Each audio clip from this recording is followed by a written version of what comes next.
Ang magandang balita ayon kay Mateo. Unang kabanata.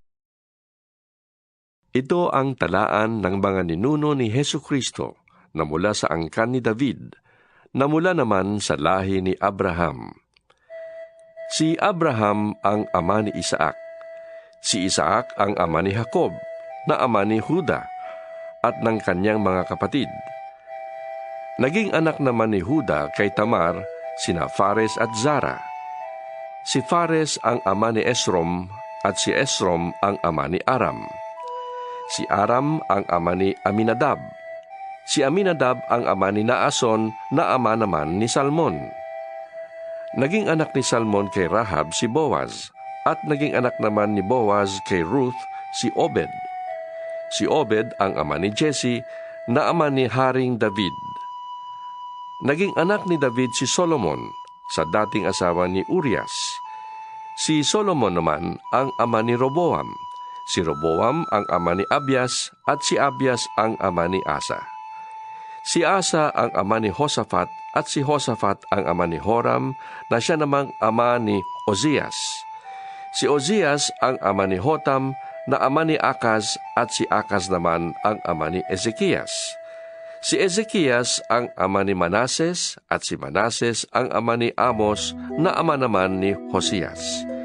Si Hosias ang ama ni Jeconias, at ng mga kapatid nito. Nang panahong iyon, dinalang bihag sa Babylonia ang mga taga-Huda. Pagkatapos na sila'y daling bihag sa Babylonia, naging anak ni Jeconias si Salatiel, na ama ni Zorobabel. Si Zorobabel ang ama ni Abiud, na ama ni Eliakim, at si Eliakim naman ang ama ni Azor. Si Azor ang ama ni Sadok, na ama ni Akim, at si Akim naman ang ama ni Eliud. Si Eliud ang ama ni Eleazar, si Eleazar ang ama ni Matan, na ama ni Jacob. Si Jacob ang ama ni Jose, na naging asawa ni Maria. Si Maria naman ang ina ni Jesus, na tinatawag na Kristo. Sa makatwid, may 14 na salinlahi mula kay Abraham hanggang kay David. 14 mula kay David hanggang sa pagkabihag ng mga taga-Huda sa Babylonia, at 14 din mula sa pagkabihag nila sa Babylonia hanggang kay Kristo. Ganito ang kapanganakan ni Hesukristo. Si Maria na kanyang ina at si Jose ay nakatakda ng pakasal. Ngunit bago sila nakasal, si Maria ay nagdadalang tao na. Ito'y nangyari sa pamamagitan ng Espiritu Santo. Palibhasa ay taong matuwid si Jose na kanyang mapapangasawa, at dahil ayaw niyang malagay sa kahihiyan si Maria, binalak niyang hiwalayan ito ng palihim. Subalit, habang pinag-iisipan ito ni Jose, nagpakita sa kanya sa panaginip ang isang anghel ng Panginoon. Sinabi nito sa kanya, Jose, anak ni David, huwag kang matakot na pakasalan si Maria, sapagat ang sanggol na ipinaglihi niya ay mula sa Espiritu Santo. Magsisilang siya ng isang lalaki. Jesus ang ipapangalan mo sa kanya, sapagkat ililigtas niya ang kanyang bayan sa kanilang mga kasalanan. Nangyari ang lahat ng ito upang matupad ang sinabi ng Panginoon sa pamamagitan ng propeta.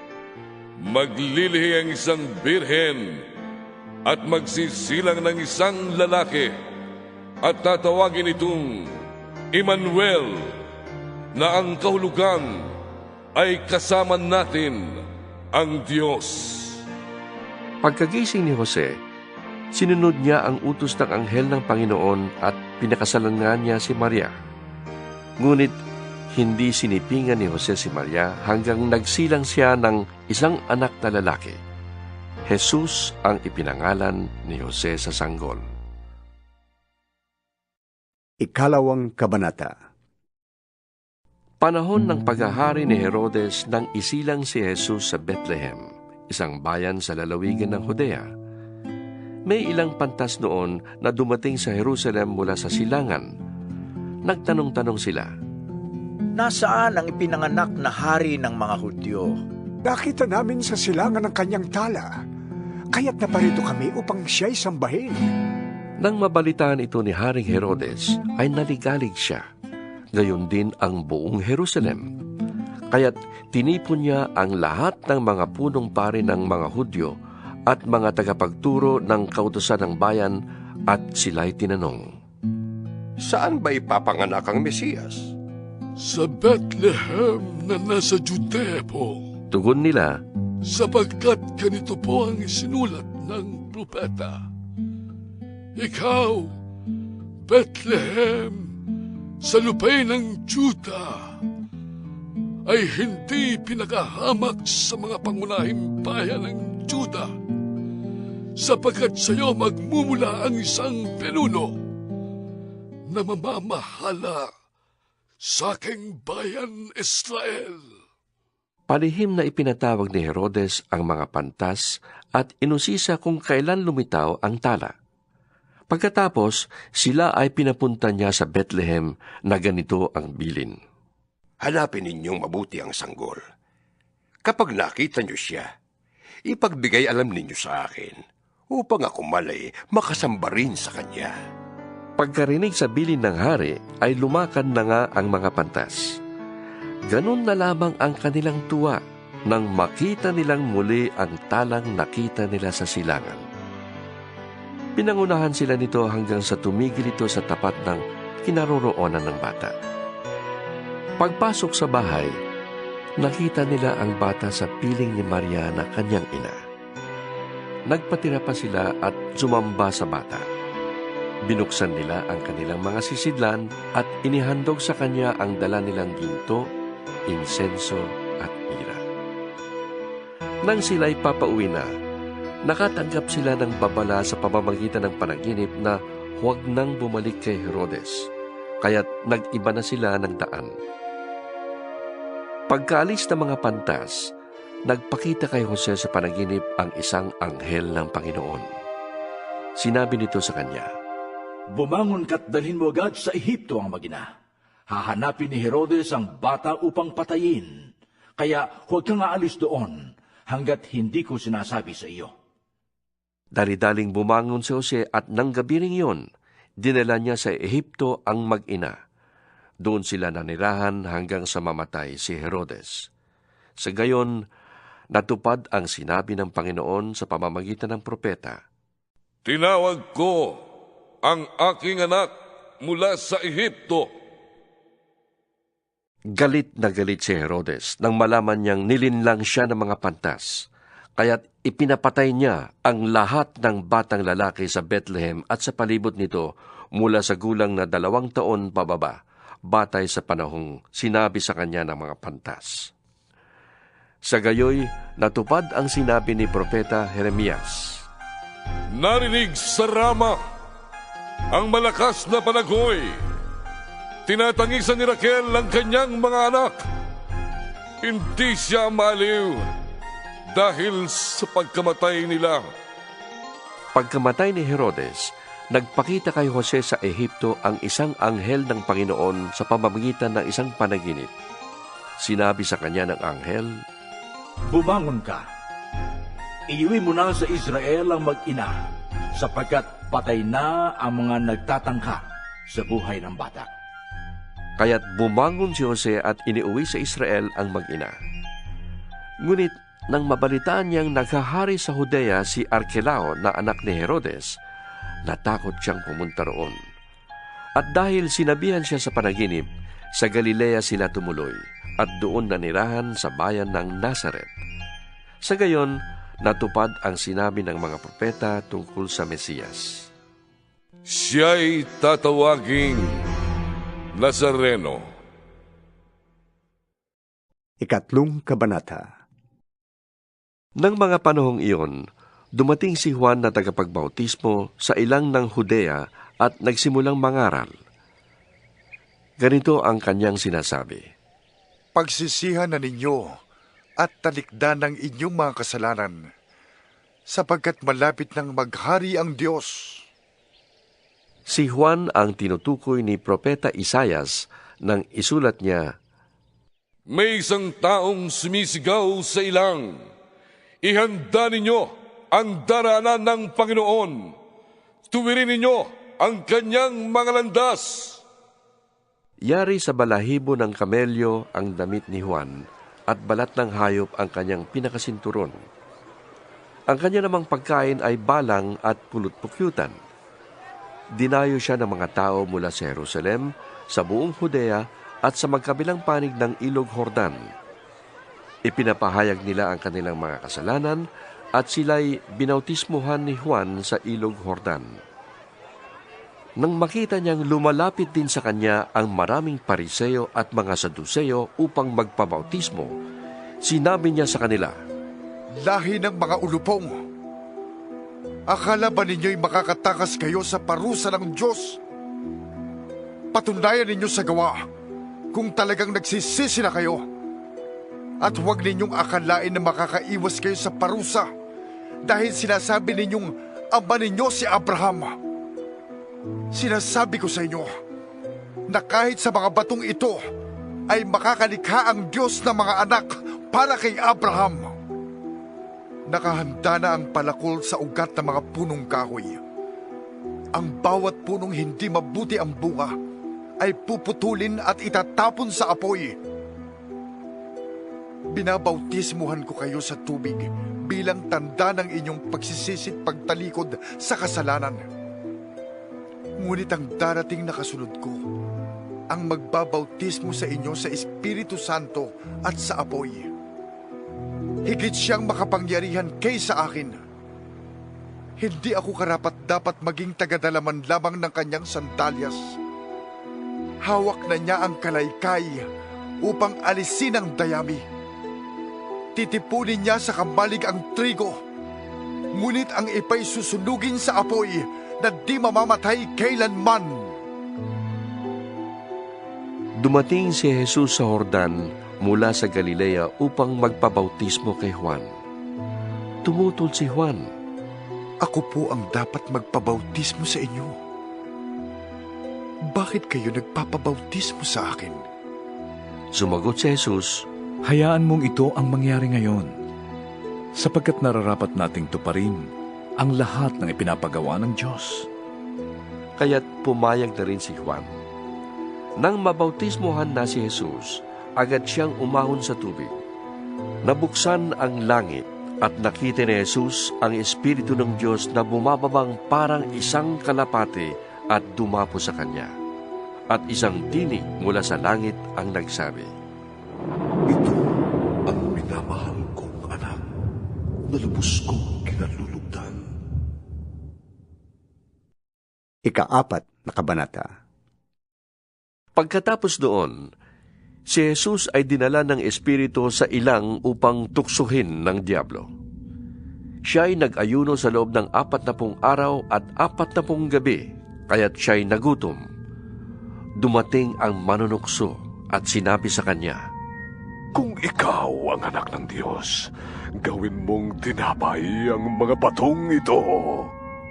Ngunit sumagot si Jesus, Nasusulat, hindi sa tinapay lamang nabubuhay ang tao, kundi sa bawat salitang nagmumula sa bibig ng Diyos. Pagkatapos nito, dinala siya ng Diablo sa Jerusalem at pinatayo sa taluktok ng templo. Sinabi nito sa kanya, Kung ikaw ang anak ng Diyos, magpatihulog ka, sapagkat nasusulat, itatagubilin kanya sa kanyang mga anghel at aalalayan kanila sa kanilang mga kamay upang hindi ka matisod sa bato. Sumagot si Jesus, Nasusulat din naman, huwag mong susubukin ang Panginoon mong Diyos. Pagkatapos, dinala siya ng Diablo sa isang napakataas na bundok at ipinakita sa kanya ang lahat ng kaharian sa daigdig at ang kaningningan ng mga ito. At sinabi ng Diablo, Ibibigay ko sa iyo ang lahat ng ito kung lulod ka at sasamba sa akin. Sumagot si Jesus, Lumayas ka, Satanas, sapagkat nasusulat, ang Panginoon mong Diyos ang siya mong sasambahin at siya lamang ang iyong paglilingkuran. Pagkatapos, iniwan siya ng Diablo. Dumating ang mga anghel at naglingkod sa kanya. Nang mabalitaan ni Jesus na ibinilanggo si Juan, bumalik siya sa Galilea. Ngunit hindi na siya sa Nazaret na nirahan, kundi sa bayan ng Capernaum, na nasa baybayin ng lawa ng Galilea, na sakop ng Zabulon at Neftali. Sa gayon, natupad ang sinabi ni Propeta Isayas.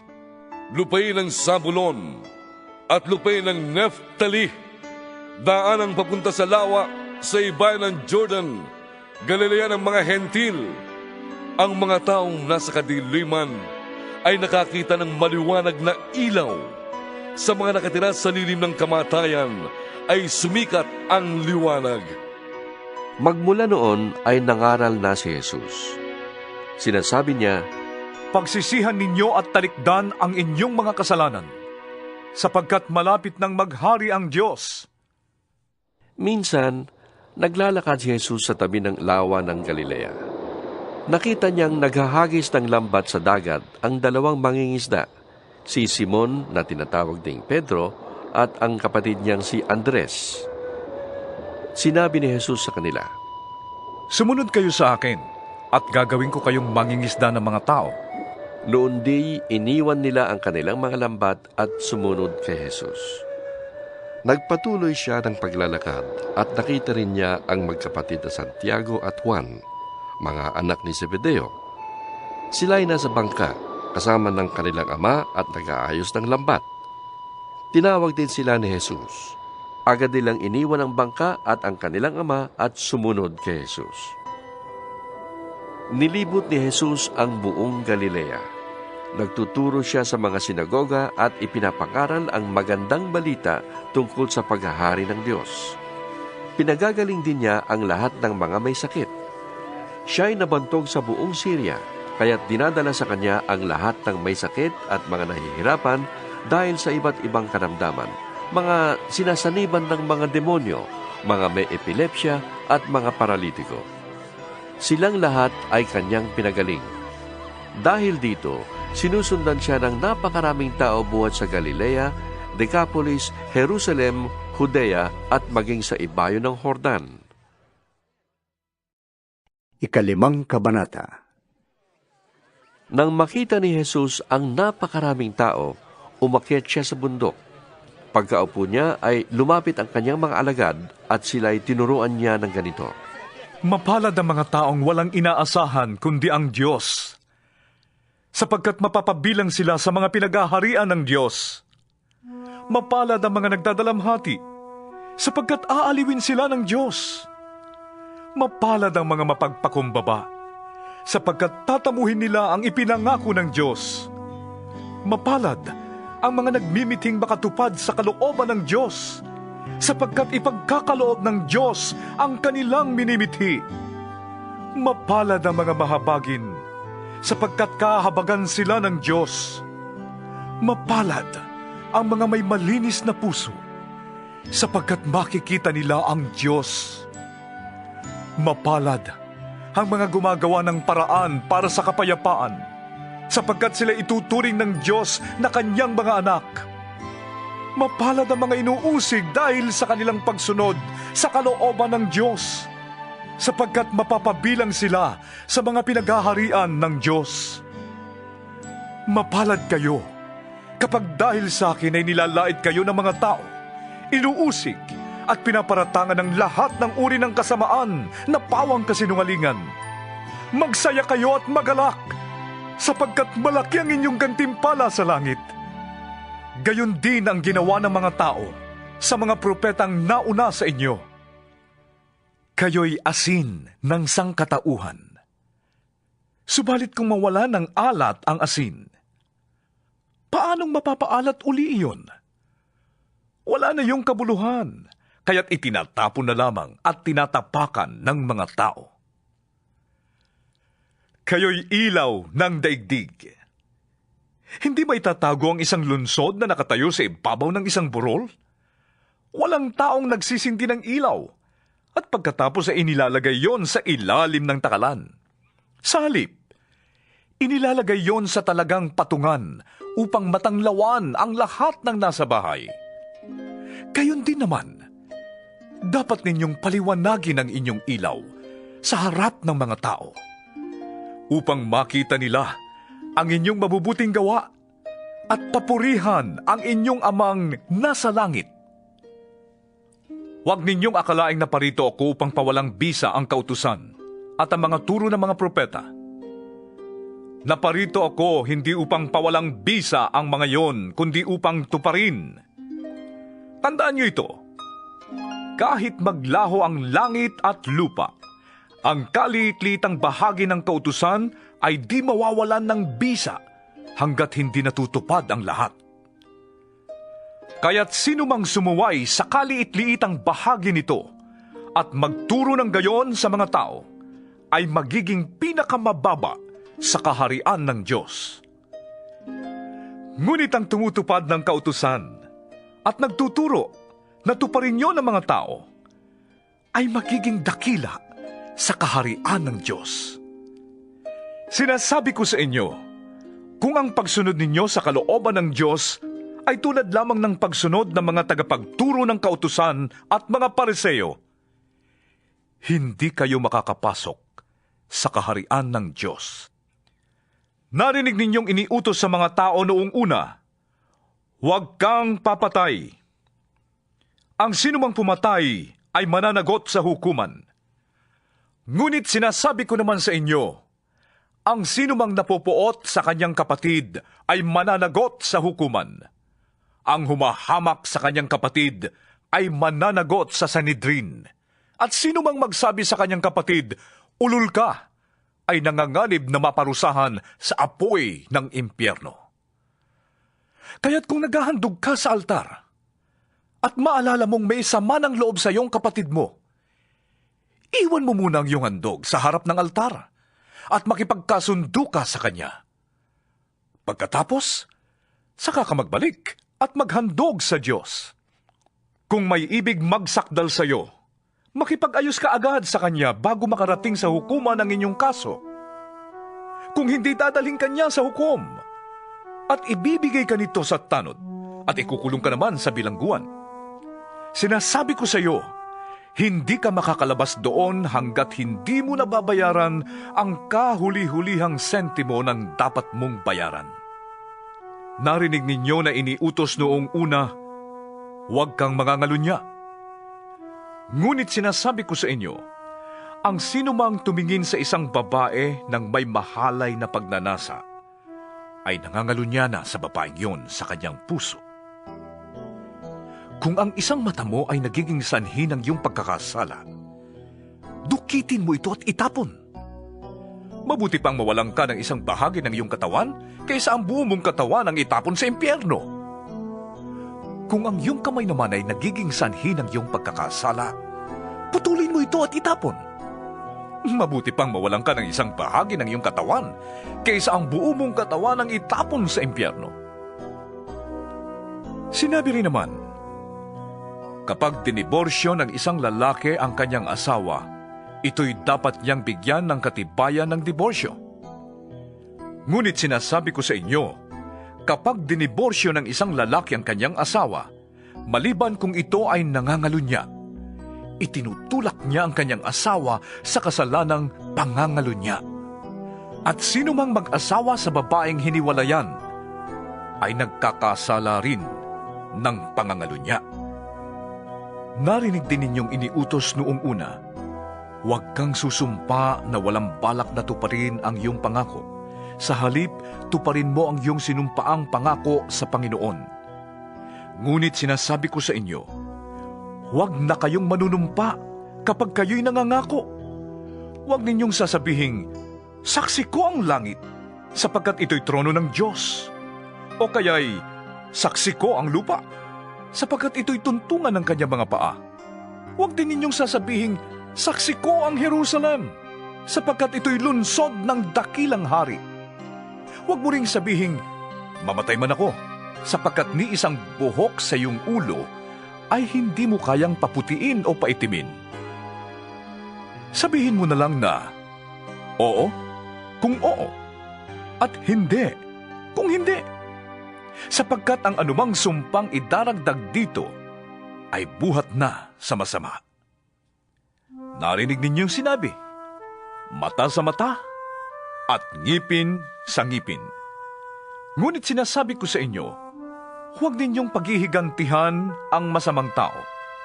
Kung sinampal ka sa kanang pisngi, iharap mo rin sa kanya ang kaliwa.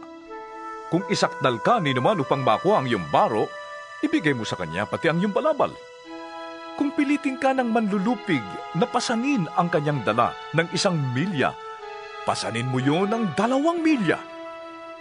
Bigyan mo ang nanghihingi sa iyo, at huwag mong tanggihan ang nanghihiram sa iyo. Narinig ninyong sinabi, mahalin mo ang iyong kaibigan, at kamuhian mo ang iyong kaaway.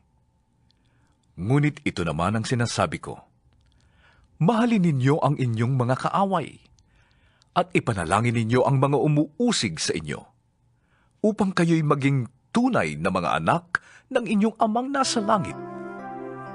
Sapagkat pinasisikat niya ang araw sa masasama at sa mabubuti, at nagpapaulan siya sa mga matuwid at sa mga di matuwid. Kung ang mga nagmamahal sa inyo, ang siya lamang ninyong mamahalin, anong gantimpala ang inyong maaasahan? Hindi ba't ginagawa rin niya ng mga maniningil ng buwis? At kung ang mga kapatid lamang ninyo ang inyong binabati, anong ginagawa ninyong higit kaysa iba? Ginagawa rin niya ng mga hentil. Kaya maging ganap kayo, gaya ng inyong amang nasa langit. Ika-6 na kabanata. Pag-ingatan ninyong hindi pakitang tao lamang ang paggawa ninyo ng mabuti. Kapag ganyan ang ginawa ninyo, wala kayong matatamong gantimpala buhat sa inyong amang nasa langit. Kaya nga, kapag naglilimos ka, huwag mo nang ipag-ingay pa na gaya ng ginagawa ng mga mapagkunwari. Naglilimos sila sa mga sinagoga at sa mga lansangan upang sila'y mapuri ng mga tao. Sinasabi ko sa inyo, tinanggap na nila ang kanilang gantimpala. Sa halip, kapag naglilimos ka, huwag mo nang ipaalam ito sa pinakamatalik mong kaibigan.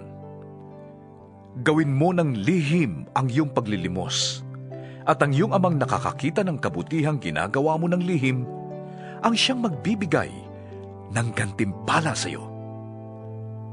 Kapag nananalangin kayo, huwag kayong tumulad sa mga mapagkunwari. Mahilig silang manalangin nakatayo sa mga sinagoga at sa mga kanto upang makita ng mga tao. Sinasabi ko sa inyo, tinanggap na nila ang kanilang gantimpala. Ngunit kapag mananalangin ka, pumasok ka sa iyong silid at isara mo ang pinto.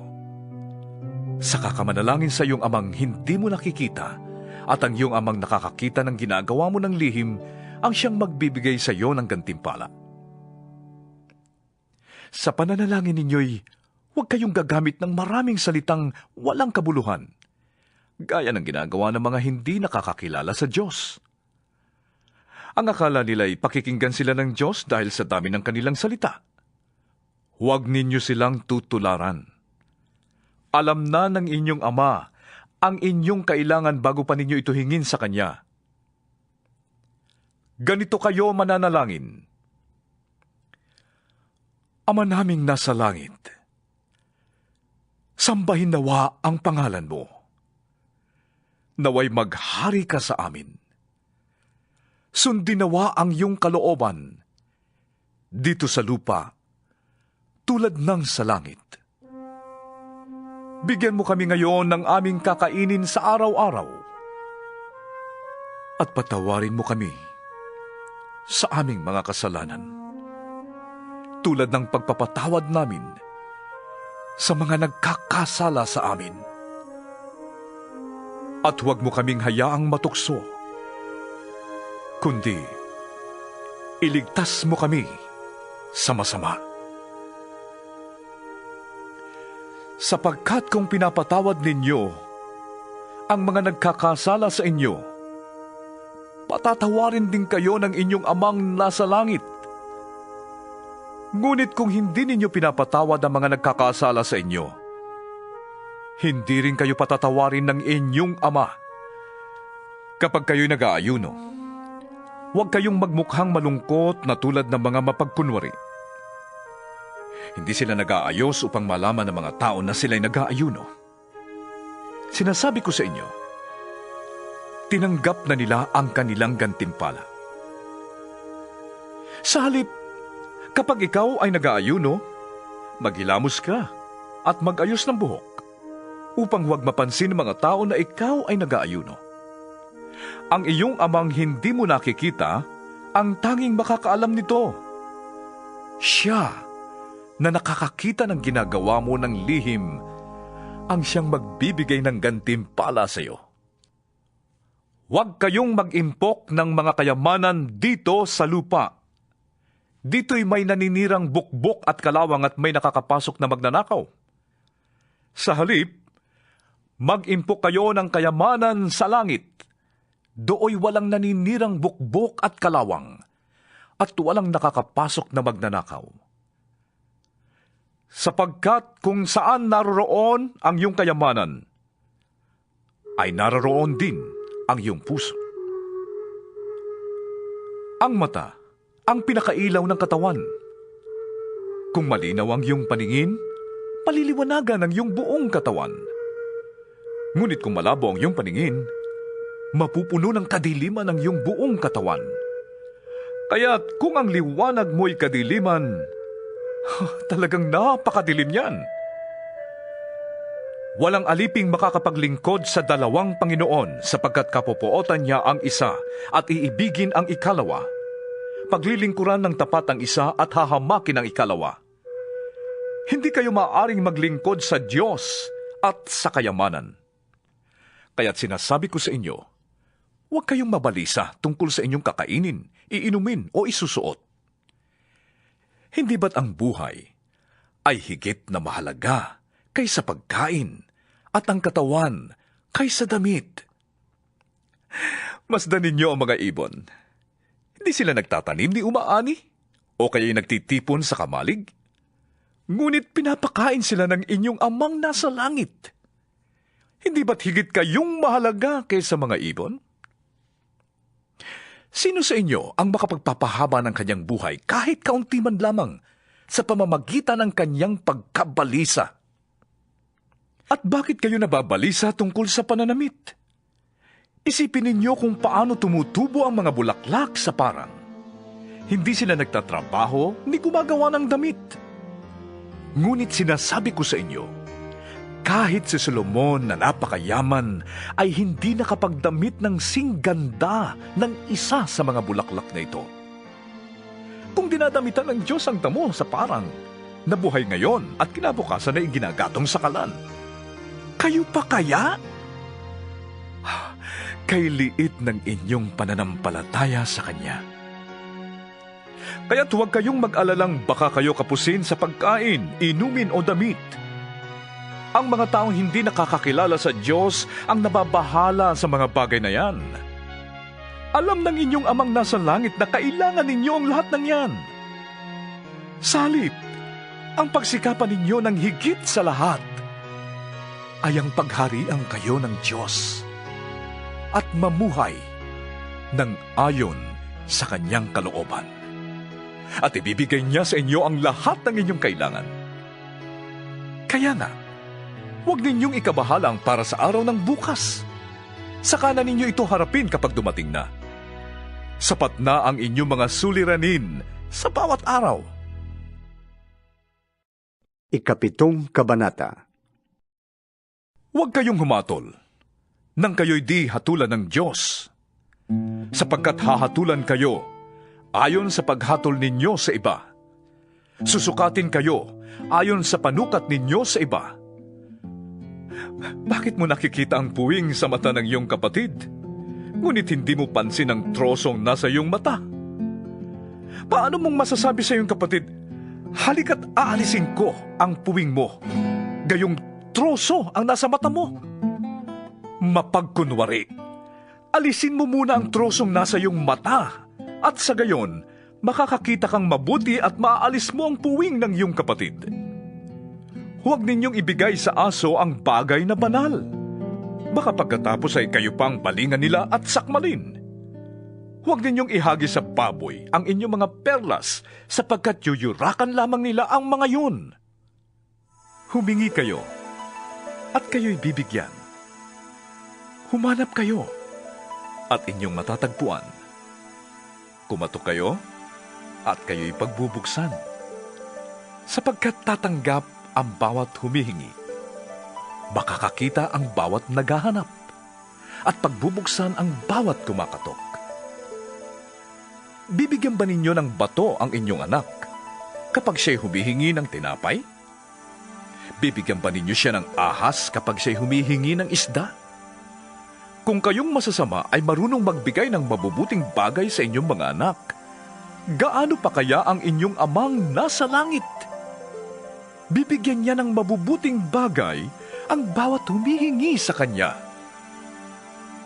Gawin ninyo sa inyong kapwa ang ibig ninyong gawin nila sa inyo. Ito ang buod ng kautusan at ng mga sinulat ng mga propeta. Pumasok kayo sa makipot na pintuan, sapagkat maluwang ang pintuan at malapad ang daang papunta sa kapahamakan, at ito ang dinaraanan ng marami. Ngunit makipot ang pintuan at makitid ang daang papunta sa buhay, at kakaunti ang nagdaraan doon. Mag-ingat kayo sa mga hindi tunay na propeta. Lumalapit sila sa inyo na parang tupa, ngunit ang totoo ay mababangis na asong gubat. Makikilala ninyo sila sa kanilang mga gawa. Napipitas ba ang ubas sa puno ng dawag o ang igos sa puno ng matitinik na halaman? Mabuti ang bunga ng mabuting puno, subalit masama ang bunga ng masamang puno. Hindi maaaring mamunga ng masama ang mabuting puno, at hindi maaaring mamunga ng mabuti ang masamang puno. Ang bawat punong hindi mabuti ang bunga ay puputulin at itatapon sa apoy. Kaya't makikilala ninyo ang mga hindi tunay na propeta sa kanilang mga gawa. Hindi lahat ng tumatawag sa akin, Panginoon, Panginoon, ay papasok sa kaharian ng langit, kundi ang sumusunod lamang sa kalooban ng aking amang nasa langit. Sa araw ng paghuhukom, marami ang magsasabi sa akin, Panginoon, hindi po ba kami ay nagpahayag ng mensahe mula sa Diyos? Nagpalayas ng mga demonyo at gumawa ng mga himala sa iyong pangalan? Ngunit sasabihin ko sa kanila, hindi ko kayo nakikilala. Lumayo kayo sa akin, mga mahilig gumawa ng masama. Kaya't ang bawat nakikinig at nagsasagawa ng mga aral kong ito ay may tutulad sa isang taong matalino na nagtayo ng kanyang bahay na ang pundasyon ay bato. Umulan ng malakas, bumaha, at binayo ng malakas na hangin ang bahay na yon. Ngunit hindi nagiba sapagkat nakatayo sa bato. Ang bawat nakikinig ng aking salita, ngunit hindi naman nagsasagawa ng mga aral na ito, ay may tutulad naman sa isang taong hangal na nagtayo ng kanyang bahay sa buhanginan. Umulan ng malakas, bumaha at binayo ng malakas na hangin ang bahay. Bumagsak ang bahay at lubusang nawasak. Namangha kay Jesus ang mga tao nang kanilang marinig ang mga turong ito, sapagkat nagturo siya ng may kapangyarihan, hindi tulad ng mga tagapagturo ng kautusan. 8 Kabanata. Nang makababa si Jesus mula sa bundok, sinundan siya ng napakaraming tao. Lumapit sa kanya ang isang ketongin at lumuhod sa harapan niya. Ginoo, Sabi ng ketongin, kung ibig po ninyo, ako inyong mapapagaling. hinawakan siya ni Jesus at sinabi, Oo, ibig ko gumaling ka. at gumaling nga agad ang ketongin. Pagkatapos, sinabi sa kanya ni Jesus, Huwag mo itong sasabihin kanino man. Pumunta ka't magpasuri sa pare. Pagkatapos mag-alay ka ng handog na iniutos ni Moises, bilang patotoo sa mga tao na magaling ka na. Pagpasok ni Jesus sa Kapernaum, lumapit sa kanya ang isang kapitan ng hukbong Romano at nakiusap. Ginoo, ang katulong ko po ay naparalisado. Siya po'y nakaratay sa bahay at lubhang nahihirapan. Sinabi ni Jesus, Pupuntahan ko siya at pagagalingin. ngunit sumagot sa kanya ang kapitan, Ginoo, hindi po ako karapat-dapat na puntahan pa ninyo sa aking bahay. Sabihin lamang po ninyo at gagaling na ang aking katulong. Ako'y nasa ilalim ng mga nakatataas na pinuno at may nasasakupan din akong mga kawal.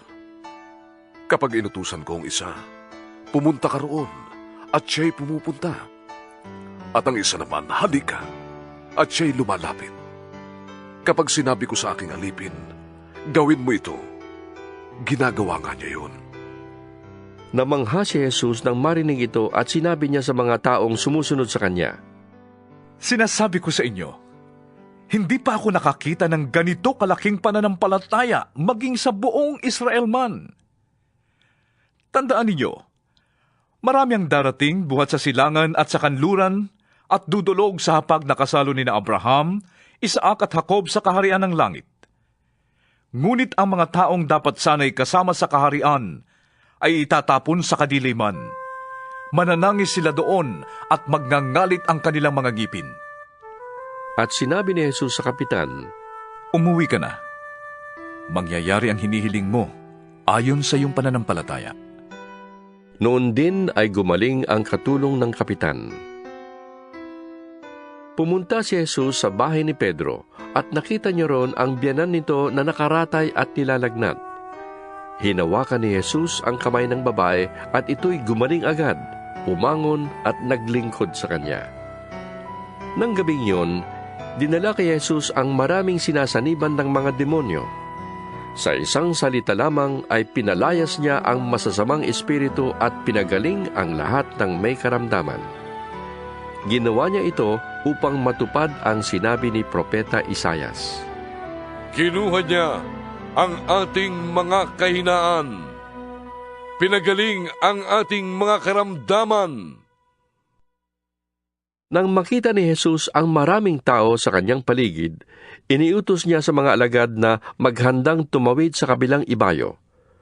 Lumapit sa kanya ang isang tagapagturo ng kautusan at sinabi, Guro, sasama po ako sa inyo saan man kayo pupunta. Sumagot si Jesus, May mga lungga ang mga asong gubat at may mga pugad ang mga ibon. Ngunit ang anak ng tao ay wala man lamang matulugan o mapagpahingahan. Isa naman sa mga alagad ang nagsabi sa kanya, Panginoon, maari po bang umuwi muna ako upang ilibing ko ang aking ama? Ngunit sinabi sa kanya ni Jesus, Sumunod ka sa akin at ipaubaya mo sa mga patay ang paglilibing ng kanilang mga patay. Sumakay si Jesus sa bangka, kasama ang kanyang mga alagad. Bumugso sa lawa ang isang malakas na unos at halos matabunan ng mga alon ang bangka. Ngunit natutulog noon si Jesus, kaya't dilapitan siya ng mga alagad at ginising. Panginoon, tulungan ninyo kami! Lulubog tayo! Sabi nila. Ngunit sinabi niya sa kanila, Bakit kayo natatakot? Napakaliit ng inyong pananampalataya. Bumangon siya, sinaway ang hangin at ang mga alon at bumuti ang panahon. Namangha silang lahat. Ano kayang uri ng tao ito? Maging ang hangin at ang lawa ay sumusunod sa kanya. Sabi nila. Nang dumating si Jesus sa kabilang ibayo, sa lupain ng mga Gadareno, sinalubong siya ng 2 lalaking galing sa libingan. Sila'y sinasaniban ng mga demonyo. Napakababagis nila kaya't walang mga has dumaan doon. Bigla silang sumigaw. Anong pakialam mo sa amin, anak ng Diyos? Naparito ka ba upang pahirapan kami kahit hindi pa panahon? Sa di kalayuan ay may malaking kawan ng mga baboy na nagsisikain. Nakiusap sa kanya ang mga demonyo. Kung palalayasin mo kami, hayaan mong pumasok kami sa mga baboy na yon. Sinabi ni Jesus, Sige, humayo kayo. At lumabas nga sila sa 2 lalaki at pumasok sa mga baboy. ang buong kawan ay biglang sumibad ng takbo papunta sa bangin, nahulog sa lawa at nalunod. Nagtakbuhan papuntang bayan ang mga tagapag-alaga ng kawan. Pagdating doon, ipinamalitan nila ang buong pangyayari pati ang naganap sa mga lalaking sinasaniban ng demonyo. Kaya't lumabas ang buong bayan upang salubungin si Jesus. Pagkakita sa kanya ay pinakiusap nilang lisanin niya ang kanilang lupain. Ikasyam na kabanata. Sumakay si Jesus sa bangka, tumawid sa kabilang ibayo at tumuloy sa sariling bayan. Pagdating niya ron, dinala sa kanya ng ilang tao ang isang paralitikong nakaratay sa higaan. Nang makita ni Jesus ang kanilang pananampalataya, sinabi niya sa paralitiko, Anak, lakasan mo ang iyong loob. Pinapatawad ka na sa iyong mga kasalanan. May ilang tagapagturo ng kautusan na naroon at sinabi nila sa kanilang sarili, Nilalapastangan niya ang Diyos. Alam ni Jesus ang kanilang iniisip, kaya't sinabi niya, Bakit kayo nag-iisip ng ganyan? Alin ba ang mas madali? Ang sabihing pinapatawad na ang iyong mga kasalanan? O ang sabihing, tumindig ka at lumakad? Patutunayan ko sa inyong ang anak ng tao ay may kapangyarihang magpatawad ng mga kasalanan dito sa lupa. At sinabi niya sa paralitiko, Tumindig ka. Buhatin mo ang iyong higaan at umuwi ka na. Tumindig nga ang lalaki at umuwi. Nang makita ito ng mga tao, sila'y natakot at nagpuri sa Diyos na nagbigay ng ganitong kapangyarihan sa mga tao. Pag-alis ni Jesus doon, nakita niya ang isang taong ang pangalay Mateo. Nakaupo ito sa paningilan ng buwis. Sinabi ni Jesus sa kanya, Sumunod ka sa akin. Tumindig si Mateo at sumunod sa kanya. Nang si Jesus at ang kanyang mga alagad ay nasa bahay ni Mateo, dumating ang maraming maniningil ng buwis at mga makasalanan. Sila ay magkakasalong kumain. Nang makita ito ng mga Pariseo, tinanong nila ang kanyang mga alagad, Bakit sumasalo ang inyong guro sa mga maniningil ng buwis at sa mga makasalanan? Narinig sila ni Jesus at siya ang sumagot, Ang mga may sakit ang nangangailangan ng doktor, hindi ang mga walang sakit. Humayo kayo at unawain ninyo ang kahulugan nito. Hindi ang inyong handog sa akin ang nais ko, kundi ang maging mahabagin kayo. Sapagkat naparito ako upang tawagin ang mga makasalanan, hindi ang mga matuwid. Lumapit kay Jesus ang mga alagad ni Juan na tagapagbautismo at siya'y tinanong, Malimit po kami mag-ayuno, gayon din ang mga Pariseo. Ngunit bakit po hindi nag-aayuno ang inyong mga alagad? Sumagot siya, Dapat bang malungkot ang mga panauhin sa kasalan habang kasama pa nila ang lalaking ikinasal? Kapag wala na ito, saka pa lamang sila mag-aayuno. Walang nagtatagpi ng bagong tela sa isang lumang kasuotan, sapagkat pag umurong ang bagong tela, ay mababatak nito ang tinagpian at lalong lalaki ang punit. Wala ring nagsasali ng bagong alak sa lumang sisidlang balat. Kapag ganoon ang ginawa, puputok ang balat, matatapon ang alak at mawawasak ang sisidlan. Sa halip, isinasalin ang bagong alak sa bagong sisidlang balat at sa gayon, kapwa ito nagtatagal. Habang sinasabi ni Jesus ang mga bagay na ito, may dumating namang isang pinuno ng mga Hudyo. Lumuhod ito sa harap niya at nakiusap. Kamamatay po lamang ng aking anak na babae. Sumama po kayo sa akin at ipaatong ninyo ang inyong kamay sa kaniya at siya'y mabubuhay. Tumindig si Jesus at sumama sa kanya, gayon din ang kanyang mga alagad. Habang sila'y naglalakad, lumapit sa likuran ni Jesus ang isang babaeng 12 taon nang dinudugo at hinawakan ang laylayan ng kanyang damit. Sabi niya sa sarili, Mahawakan ko lamang ang kanyang damit, ay gagaling na ako. Lumingon si Jesus at pagkakita sa kanya ay sinabi, Anak, lakasan mo ang iyong loob. Pinagaling ka ng iyong pananampalataya. Noon di gumaling ang babae. Pagdating ni Jesus sa bahay ng pinuno, nakita niya ang mga manunugtog ng plauta at ang mga taong nagkakaingay. Sinabi niya, Lumabas muna kayo. Hindi patay ang bata. Natutulog lamang. At siya'y pinagtawanan nila. Nang mapalabas na ang mga tao ay pumasok si Jesus. Hinawakan sa kamay ang bata at ito'y bumangon. Ang pangyayaring ito ay ipinamalita ng mga tao sa buong lupaing iyon. Pag-alis ni Jesus doon, sinundan siya ng 2 lalaking bulag. Sumisigaw sila habang nasa daan. Anak ni David, mahabag po kayo sa amin. Nang si Jesus ay nasa loob na ng bahay, lumapit sa kanya ang mga bulag. Tinanong sila ni Jesus, Naniniwala ba kayo na mapapagaling ko kayo? Opo, Panginoon. Sagot nila. Hinipon niya ang kanilang mga mata at sinabi, Mangyari ito sa inyo, ayon sa inyong pananampalataya. At nakakita nga sila. Mahigpit na pinagbilin sa kanila ni Jesus na huwag sasabihin iyon kaninuman. Ngunit nang sila'y makaalis, ipinamalita nila sa buong lupaing iyon ang ginawa sa kanila ni Jesus. Nang paalis na sila, dinala kay Jesus ang isang piping sinasaniban ng demonyo. Pinalayas ni Jesus ang demonyo at nakapagsalita agad ang pipi. Namangha ang mga tao at nasabi nila, Kailanman wala pang nakitang katulad nito sa Israel. Subalit sinabi naman ng mga Pariseo, Ang prinsipe ng mga demonyo ang nagbigay sa kanya ng kapangyarihang magpalayas ng mga demonyo. Nilibot ni Jesus ang lahat ng mga bayan at nayon doon. Sa pagtuturo niya sa kanilang mga sinagoga, ipinangaral niya ang magandang balita tungkol sa paghahari ng Diyos at pinagaling ang mga may sakit sa anumang karamdaman.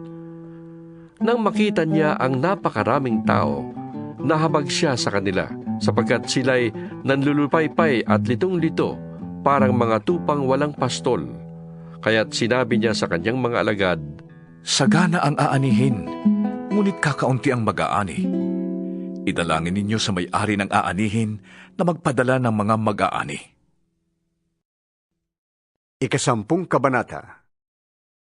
Tinipon ni Jesus ang 12 alagad at binigyan sila ng kapangyarihang magpalayas ng masasamang espiritu at magpagaling ng mga may karamdaman. Ito ang mga pangalan ng 12 apostol. Si Simon na tinatawag ding Pedro at si Andres na kanyang kapatid. Sina Santiago at Juan na mga anak ni Zebedeo. Sina Felipe at Bartolome. Sina Tomas at Mateong maniningil ng buwis. Si Santiago ang anak ni Alfeo at si Tadeo, si Simon ang makabayan at si Judas Iscariote ang nagkanulok kay Jesus. Ang 12 ito'y sinugo ni Jesus at kanyang pinagbilinan. Huwag kayong pupunta sa lugar ng mga hentil o sa alinmang bayan ng mga Samaritano. Sa halip, hanapin ninyo ang mga nawawalang tupa ng sambahayan ng Israel. Humayo kayo't ipangaral na malapit ng maghari ang Diyos. Pagalingin ninyo ang mga may sakit at buhayin ang mga patay. Pagalingin ninyo ang mga kiadongin at palayasin ang mga demonyo. Yamang tumanggap kayo ng walang bayad, magbigay naman kayo ng walang bayad. Huwag kayong magdala ng pera, maging ginto, pilak o tanso. Sa inyong paglalakbay, huwag din kayong magbaon ng pagkain, bihisan, pampalit na sandalyas o tungkod, sapagkat ang manggagawa ay karapat-dapat tumanggap ng kanyang kailangan upang mabuhay. Saan mang bayan o nayon kayo dumating, humanap kayo ng taong karapat-dapat pakituluyan at kayo ay tumuloy sa bahay niya habang kayo'y nasa lugar na yon. Pagpasok ninyo sa bahay, sabihin ninyo, maghari nawa ang kapayapaan sa bahay na ito. Kung karapat-dapat ang mga nakatira doon, panatilihin ninyo sa kanila ang inyong pagpapala. Ngunit kung hindi, bawiin ninyo yon. At kung ayaw kayong tanggapin o pakinggan sa isang tahanan o bayan, umalis kayo roon at ipagpag ninyo ang alikabok sa inyong mga paa. Sinasabi ko sa inyo, sa araw ng paghuhukom, ay higit na mabigat ang parusang igagawad sa mga tao sa bayang yon, kaysa sa mga taga-Sodoma at taga-Gomora. Alalahanin ninyo, sinusugo ko kayo na parang mga tupa sa gitna ng mga asong gubat. Kaya't maging matalino kayong gaya ng ahas at matapat gaya ng kalapati. Mag-ingat kayo, sapagkat may mga taong magbibintang sa inyo sa harap ng Sanhedrin. Hahagupitin kayo sa mga sinagoga dahil sa akin. Ihaharap kayo sa mga gobernador at sa mga hari, subalit magpapatotoo kayo sa harap nila at ng mga hentil. Kapag nililitis na kayo, huwag kayong mabahala kung ano ang sasabihin ninyo o kung paano kayo magpapatotoo. Pagdating ng oras, ito ipagkakaloob sa inyo. Hindi kayo ang magsasalita, kundi ang Espiritu ng inyong Ama ang magsasalita sa pamamagitan ninyo. Ipapahamak ng kapatid ang kanyang kapatid upang ipapatay. Gayon din ang gagawin ng ama sa kanyang anak. Lalaban ng mga anak sa kanilang mga magulang at ipapapatay nila ang mga ito. Kapopuotan kayo ng lahat dahil sa akin, ngunit ang mananatiling tapat hanggang wakas ang siyang maliligtas. Kapag inusig kayo sa isang bayan, tumakas kayo sa kasunod. Sinasabi ko sa inyo, bago ninyo mapuntahan ang lahat ng bayan ng Israel, ay darating na ang Anak ng Tao. Walang alagad na nakakahigit sa kanyang guro, at walang aliping nakakahigit sa kanyang Panginoon.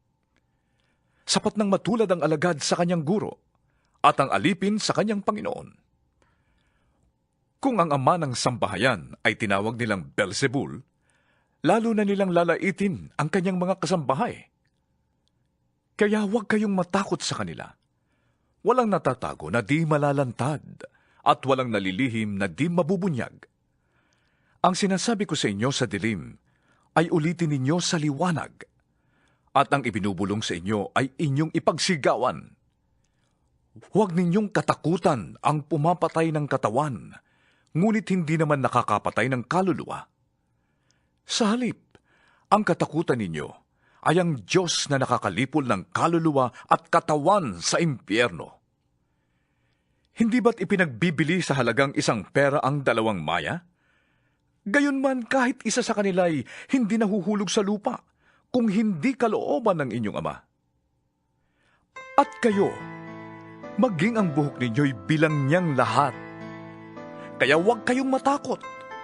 Higit kayong mahalaga kaysa maraming maya. Ang sinumang kumikilala sa akin sa harap ng mga tao, ay kikilalanin ko rin naman sa harap ng aking Amang nasa langit. Ngunit ang hindi kumikilala sa akin sa harap ng mga tao, ay hindi ko rin kikilalanin sa harap ng aking Amang nasa langit.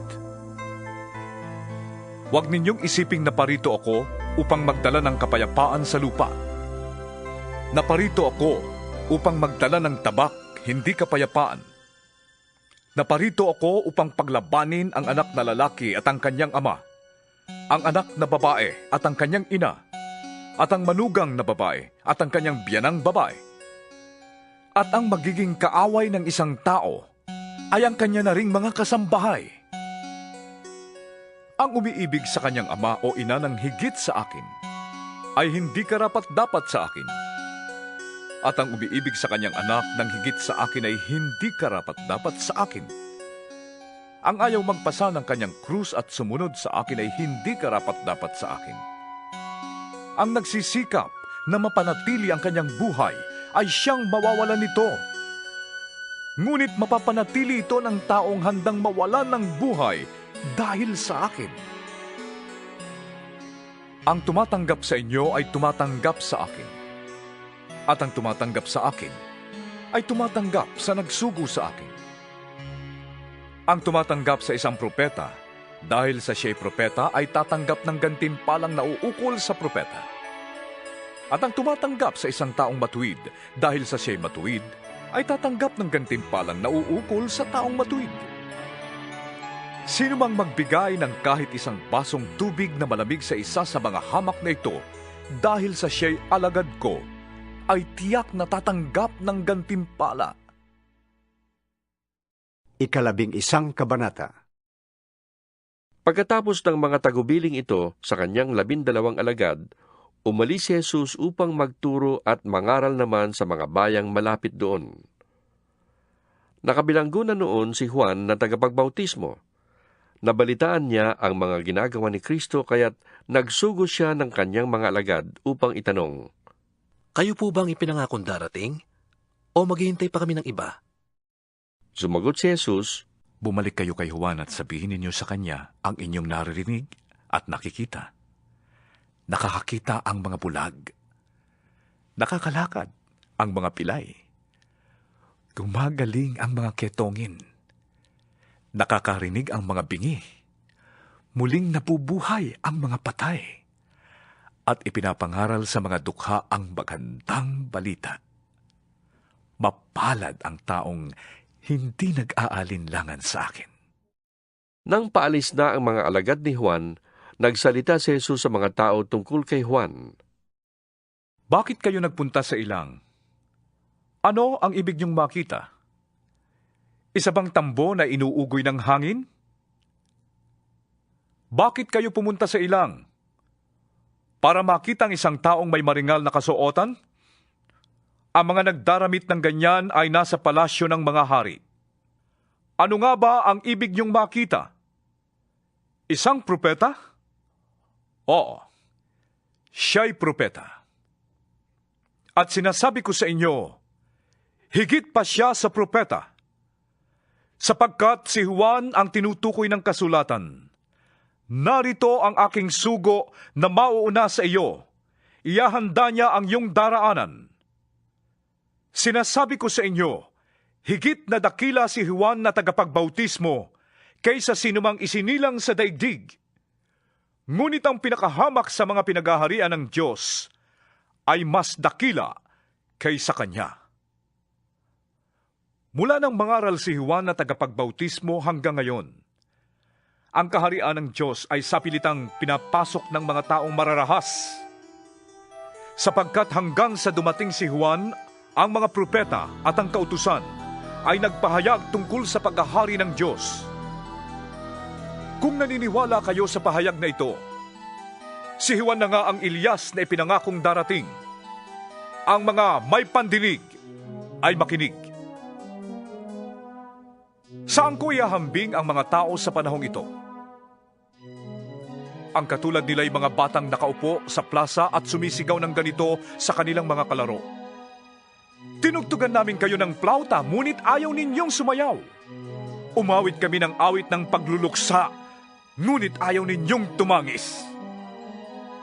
Sapagkat nakita nila si Juan na nag-aayuno at di umiinom ng alak, at ang sabi nila, sinasaniban ng demonyo ang taong yan. Nakita naman nila ang anak ng tao na kumakain at umiinom, at ang sabi naman nila, tingnan ninyo ang taong ito. Matakaw, naglalasing, at kaibigan ng mga maniningilang buwis at makasalanan. Gayunman, ang karunungan ng Diyos ay napapatunayang tama sa pamamagitan ng kanyang mga gawa. Pagkatapos, sinumbatan ni Jesus ang mga bayang nakasaksi sa maraming himalang ginawa niya roon sapagkat hindi sila nagsisit tumalikod sa kanilang mga kasalanan. Sinabi niya, Kawawa ka, Corazin! Kawawa ka, Bethsaida!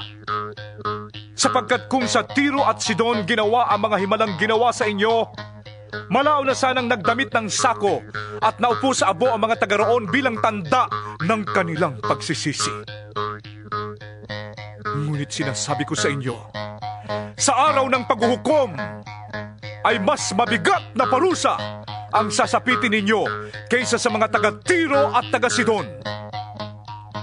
At ikaw, Capernaum, ibig mong tumaas hanggang langit? Babagsak ka sa Hades! Sapagkat kung sa Sodoma ginawa ang mga himalang ginawa rito sa inyo, sana'y nananatili pa ang bayang iyon magpahanggang ngayon.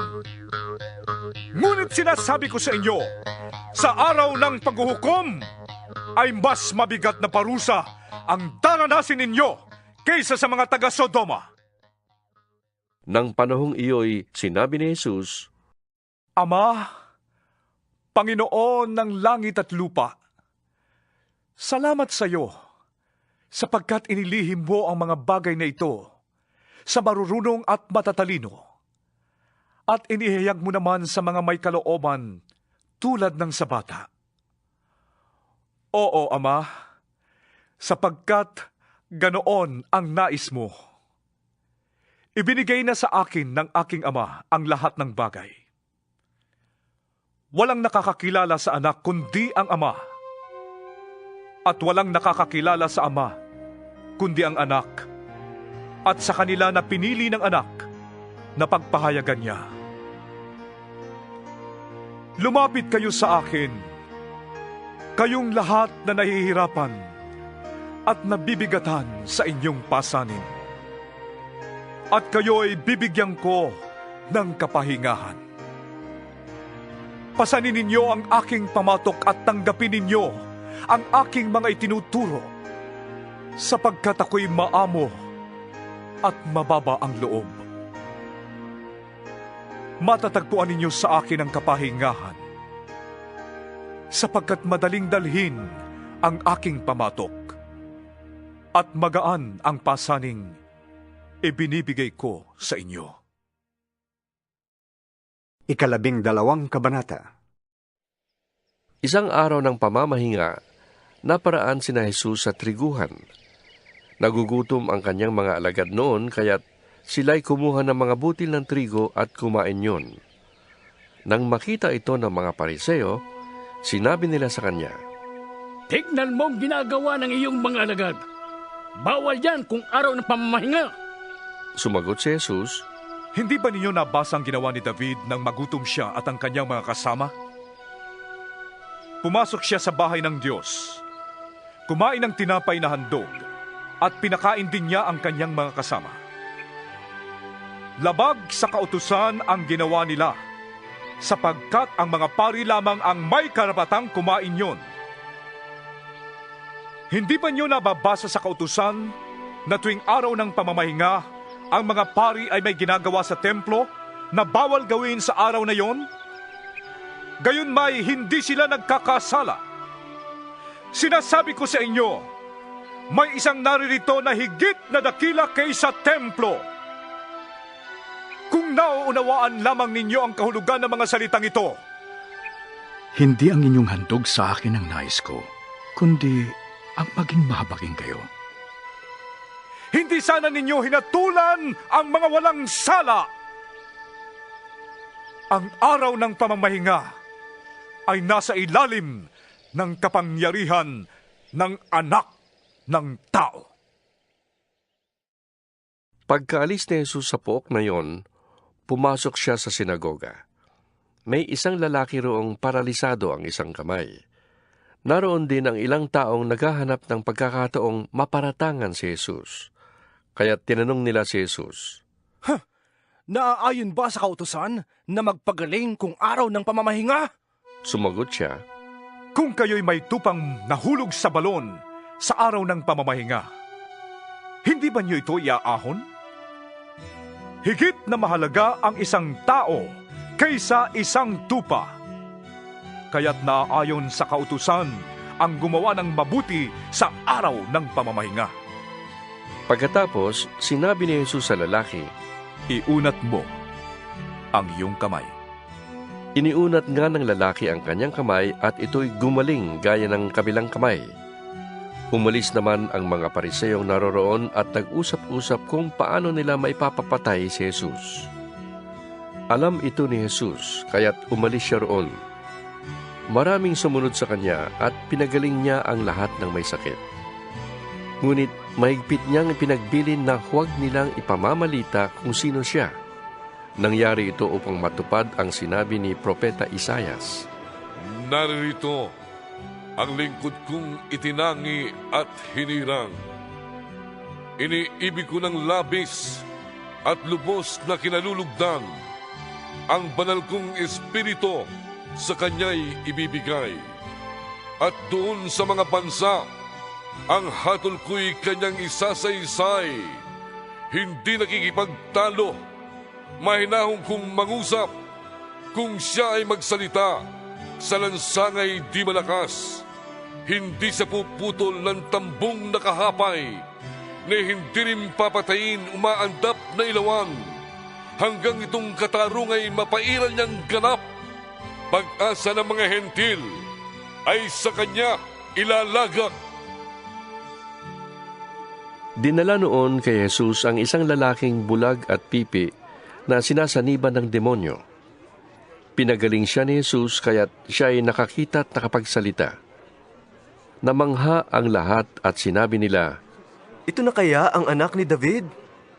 Nang iyo'y marinig ng mga Pariseo, ay sinabi nila, "Nakakapagpalayas siya ng mga demonyo sa kapangyarihan ni Beelzebul, ang prinsipe ng mga demonyo." Alam ni Jesus ang kanilang iniisip, kaya't sinabi niya, "Ang bawat kahariang nahahati at naglalaban-laban ay babagsak. At alinmang bayan o sambahayang naglalaban-laban ay mawawasak. Kaya't kung si Satanas ang nagpapalayas kay Satanas, kinakalaban niya ang kanyang sarili. Paanong mananatili ang kanyang kaharian? Kung ako'y nagpapalayas ng mga demonyo sa kapangyarihan ng Beelzebul, kaninong kapangyarihan naman nagpapalayas ng demonyo ang inyong mga tagasunod? Ang mga tagasunod ninyo ang magpapatunay na maling-mali kayo. Ngunit kung ako'y nagpapalayas ng mga demonyo sa kapangyarihan ng Espiritu ng Diyos, nangangahulugang dumating na sa inyo ang paghahari ng Diyos. Hindi mapapasok ang bahay ng isang taong malakas kung hindi mo na siya gagapusin. Kung nakagapos na siya, saka pa lamang malolooban ang bahay niya. Ang hindi panig sa akin ay laban sa akin, at ang hindi ko kasama sa pag-iipon ay nagkakalat. Kaya't sinasabi ko sa inyo, patatawarin ang anumang kasalanan at paglapastangan sa Diyos. Ngunit hindi patatawarin ang anumang paglapastangan sa Espiritu Santo. Ang sinumang magsalita laban sa anak ng tao ay mapapatawad. Ngunit ang sinumang magsalita laban sa Espiritu Santo ay hindi mapapatawad, maging sa buhay na ito o sa kabilang buhay. Sinasabi ninyong mabuti ang punong kahoy kung mabuti ang kanyang bunga, at masama ang punong kahoy kung masama ang kanyang bunga. Sapagkat sa bunga nakikilala ang puno. Kayong mga ulupong, paano kayong makapagsasabi ng mabubuting bagay gayong kayo'y masasama? Kung ano ang nag-uumapaw sa puso ay siyang sinasabi ng bibig. Mabuti ang sinasabi ng mabuting tao, sapagkat puno ng kabutihan ang kanyang puso. Masama ang sinasabi ng masamang tao, sapagkat puno ng kasamaan ang kanyang puso. Tandaan ninyo, sa araw ng paghuhukom, pananagutan ng tao ang bawat walang kabuluhang salitang sinabi niya. Pawawalang sala ka o parurusahan batay sa iyong mga salita. Sinabi naman sa kanya ng ilang tagapagturo ng kautusan at pariseo, "Guro, maaari po bang magpakita kayo sa amin ng isang tanda mula sa langit?" Sumagot si Jesus, "Lahing masama at taksil sa Diyos. Naghahanap kayo ng tanda, ngunit walang himalang ipapakita sa inyo, maliban sa himalang nangyari kay Propeta Jonas. Kung paanong si Jonas ay 3 araw at 3 gabing nasa tiyan ng dambuhalang isda, ang anak ng tao ay 3 araw at 3 gabi ring sasailalim ng lupa. Sa araw ng paghuhukom, titindig ang mga taga-Ninive at sasaksi laban sa lahing ito, sapagkat nagsisi sila matapos pangaralan ni Jonas. Ngunit higit pa kay Jonas ang naririto. Sa araw na yon, titindig din ang reyna ng timog at sasaksi laban sa lahing ito, sapagkat naglakbay siya mula sa dulo ng daigdig upang masaksihan ang karunungan ni Solomon. Ngunit higit pa kay Solomon ang naririto ngayon. Kapag ang masamang espiritu ay lumabas mula sa isang tao, siya'y gumagala sa mga lupaing tigang upang maghanap ng mapagpapahingahan. Kung wala itong matagpuan, ay sinasabi niya sa sarili, babalik ako sa tahanang aking pinanggalingan. Pagbabalik niya ay makikita niya itong walang laman, malinis at maayos. Kaya't aalis siya at magsasama pa ng 7 espiritong mas masama pa kaysa sa kanya at papasok sila at maninirahan doon. Dahil dito, ang kanyang magiging kalagayan ay mas masama pa kaysa dati.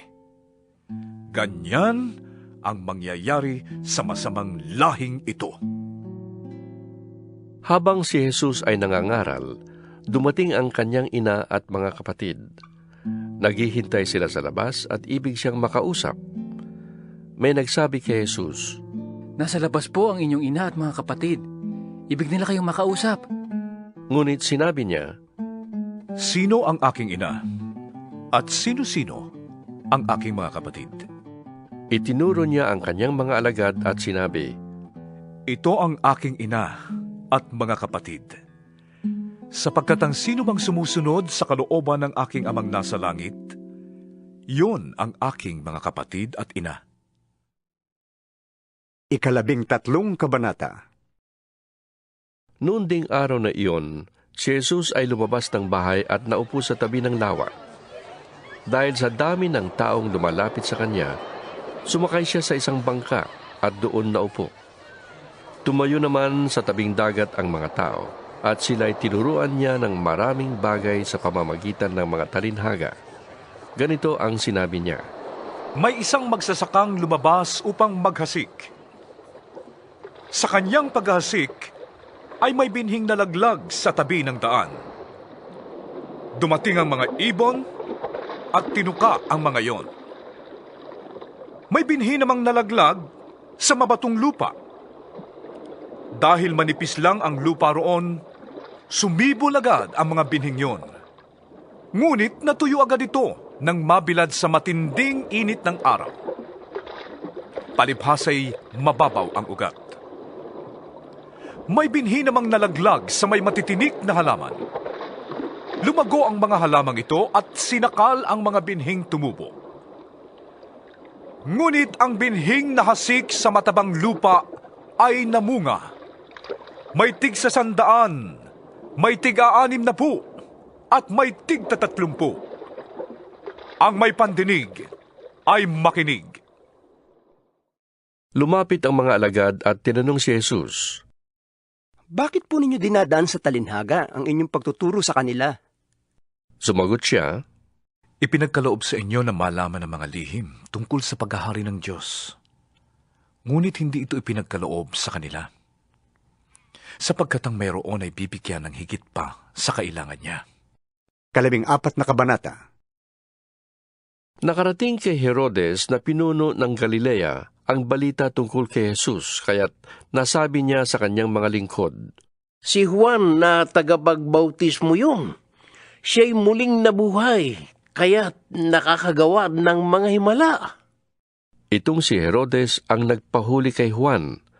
Ipinagapos niya ito at ipinabilanggo dahil kay Herodias na asawa ng kapatid niyang si Felipe, sapagkat sinabi ni Juan kay Herodes, "Hindi matuwid na magsama kayo ng asawa ng inyong kapatid." Ibig ni Herodes na ipapatay si Juan, ngunit natatakot siya sa mga Hudyo, sapagkat kinikilala nilang propeta si Juan na tagapagbautismo. Nang sumapit ang kaarawan ni Herodes, sumayaw ang anak na babae ni Herodias sa harap ng mga panauhin. Labis na nasihan si Herodes, kaya't sumumpa siyang ibibigay sa dalaga ang anumang hingin nito. Sa udyok ng kanyang ina ay sinabi ng dalaga sa hari, "Ibigay po ninyo sa akin ngayon din, sa isang pinggan, ang ulo ni Juan na tagapagbautismo." Nalungkot ang hari. Ngunit dahil sa kanyang pangakong narinig ng mga panauhin, iniutos niyang ibigay sa dalaga ang ulo ni Juan, kaya't pinapugutan niya ito sa bilangguan. Inilagay ang ulo sa isang pinggan at ibinigay sa dalaga. Dinala naman ito ng dalaga sa kanyang ina. Dumating ang mga alagad ni Juan, kinuha ang kanyang bangkay at inilibing. Pagkatapos, ibinalita nila kay Jesus ang nangyari. Nang marinig ni Jesus ang pagkamatay ni Juan, Sumakay siya sa isang bangka at pumunta sa isang lugar na walang tao. Nang mabalitaan naman yun ng mga tao, sila'y lumabas ng mga bayan at palakad na sumunod sa kanya. Pagdating ni Jesus sa dalampasigan, nakita niya ang napakaraming taong iyon. Nahabag siya sa kanila at pinagaling niya ang mga may sakit na dala nila. Nang dapit hapon na'y lumapit sa kanya ang mga alagad. Sinabi nila, "Malapit na pong lumubog ang araw at ilang ang lugar na ito. Papuntahin na po ninyo sa mga kalapit na nayon ang mga tao upang makabili ng kanilang makakain." Hindi na sila kailangang umalis. Sabi ni Jesus, "Kayo ang magpakain sa kanila." Sumagot sila, "Wala po tayong pagkain, kundi 5 tinapay lamang at 2 isda." "Dalhin niyo rito," sabi niya. Pinaupo niya sa damuhan ang mga tao. Kinuha ang 5 tinapay at 2 isda. Tumingala siya sa langit at nagpasalamat sa Diyos. Pinaghati-hati niya ang mga tinapay at iniutos sa mga alagad na ipamahagi iyon sa mga tao. Nakakain ang lahat at nabusog. Nang tipunin ng mga alagad ang lumabis, nakapuno sila ng 12 kaing ng tinapay. May 5,000 lalaki ang kumain, bukod pa sa mga babae at mga bata. Agad pinasakay ni Jesus sa bangka ang mga alagad at pinauna sa kabilang ibayo. Samantala, pinauwi naman niya ang mga tao.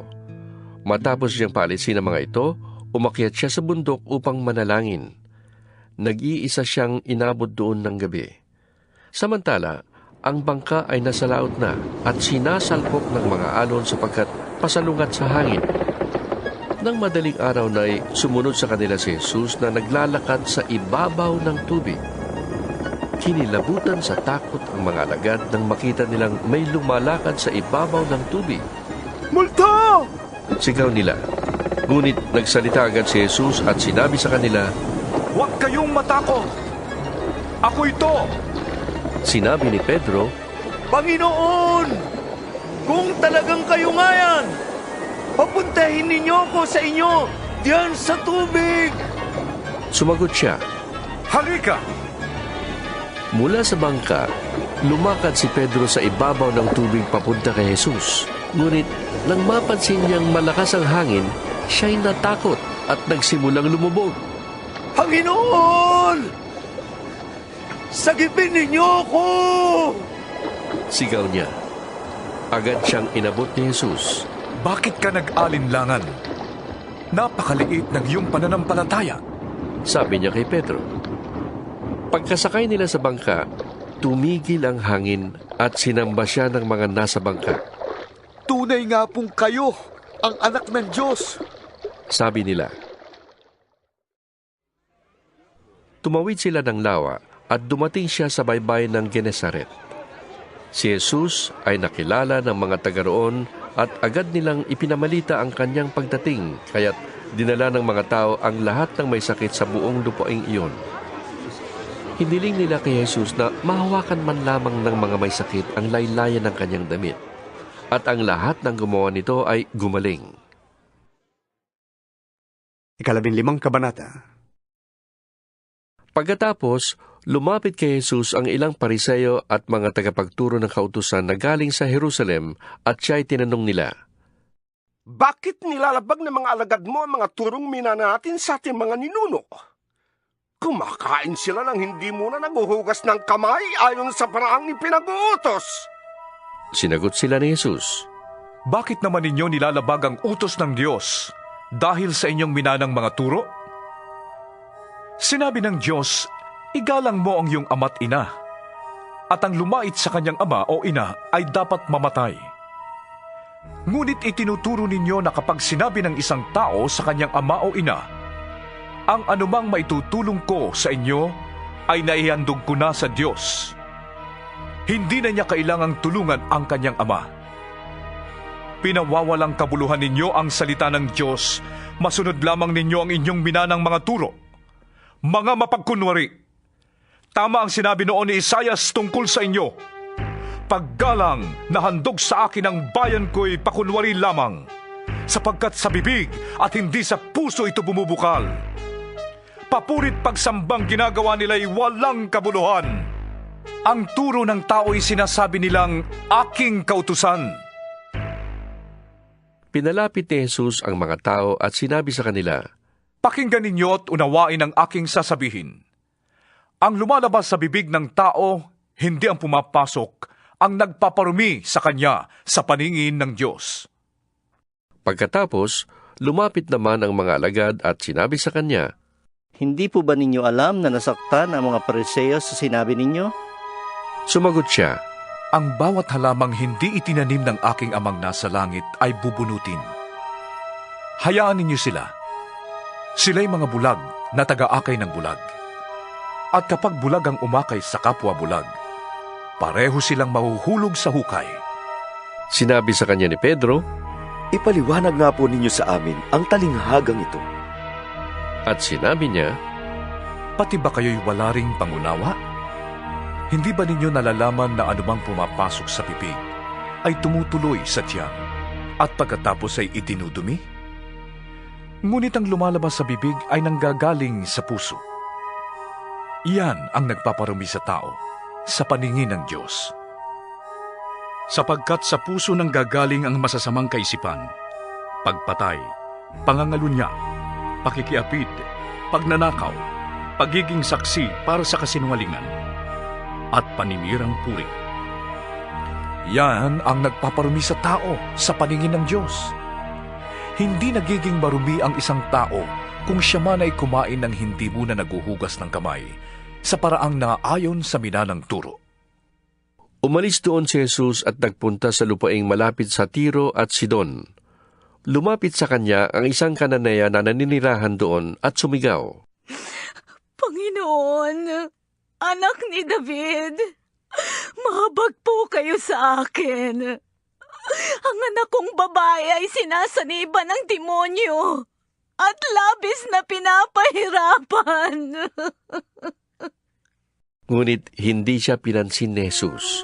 Lumapit ang kanyang mga alagad at sinabi kay Jesus, Paalisin na nga po ninyo siya. Napakaingay niya at sunod ng sunod sa atin. Sumagot si Jesus, Sa mga naliligaw na tupa ng sambahayan ng Israel lamang ako sinugo. Ngunit lumapit sa kanya ang babae, lumuhod at nagmakaawa. Tulungan po ninyo ako, Panginoon. Sumagot si Jesus, Hindi dapat kunin ang pagkain ng mga bata upang ihagis sa mga aso. Tunay nga po, Panginoon. Tugon ng babae, Ngunit ang mga aso man po ay kumakain ng mumong nalalaglag sa hapag ng kanilang Panginoon. At sinabi sa kanya ni Jesus, Napakalaki ng iyong pananampalataya. Mangyayari ang hinihiling mo. At noon di gumaling ang kanyang anak. Pag-alis doon, nagbalik si Jesus sa tabi ng lawa ng Galilea. Umakyat siya sa bundok at naupo. Nagdatingan naman ang napakaraming taong may dalang mga pilay, bulag, lumpo, pipi at marami pang iba. Inilagay nila ang mga may sakit sa paanan ni Jesus at sila'y pinagaling niya. Namangha ang mga tao nang makita nilang nakakapagsalita na ang mga pipi. Gumaling ang mga lumpo, nakakalakad na ang mga pilay, at nakakakita na ang mga bulag. At nagpuri sila sa Diyos ng Israel. Tinawag ni Jesus ang kanyang mga alagad at sinabi sa kanila, Nahahabag ako sa mga taong ito. 3 araw na ngayong kasama natin sila at wala na silang pagkain. Ayokong paalisin sila ng gutom. Baka sila mahilo sa daan. Sinabi naman ng mga alagad, Saan po tayo kukuha ng sapat na pagkain? Para sa ganito karaming tao sa ilang na ito. Ilang tinapay ang nariyan? Tanong ni Jesus sa kanila. 7 po. Sagot nila, At mayroon pang ilang maliliit na isda. Pinaupo ni Jesus sa lupa ang mga tao. Kinuha niya ang 7 tinapay at ang mga isda at nagpasalamat siya sa Diyos. Pagkatapos, pinaghati-hati niya ang mga iyon at ibinigay sa mga alagad upang ipamahagi sa mga tao. Nakakain ang lahat at nabusog. At nang tipunin ng mga alagad ang tinapay na lumabis, nakapuno sila ng 7 kaing. May 4,000 lalaki ang kumain bukod pa sa mga babae at mga bata. Pinauwi ni Jesus ang mga tao, saka siya sumakay sa bangka at nagtungo sa lupain ng Magadan. 16 na kabanata. Lumapit kay Jesus ang ilang Pariseo at Saduseo. Naghahanap sila ng may paparatang sa kanya, kaya't hiniling nilang magpakita siya ng isang tanda mula sa langit. Ngunit sumagot si Jesus, Kapag dapit hapon ay sinasabi ninyo, magiging maganda ang panahon bukas dahil maaliwalas ang langit. At kung sa umaga na may sinasabi ninyo, uulan ngayon dahil madilim ang langit. Nakakabasa kayo ng palatandaan sa langit, ngunit hindi ninyo mabasa ang mga palatandaan ng kasalukuyang panahon? Lahing masama at di tapat sa Diyos.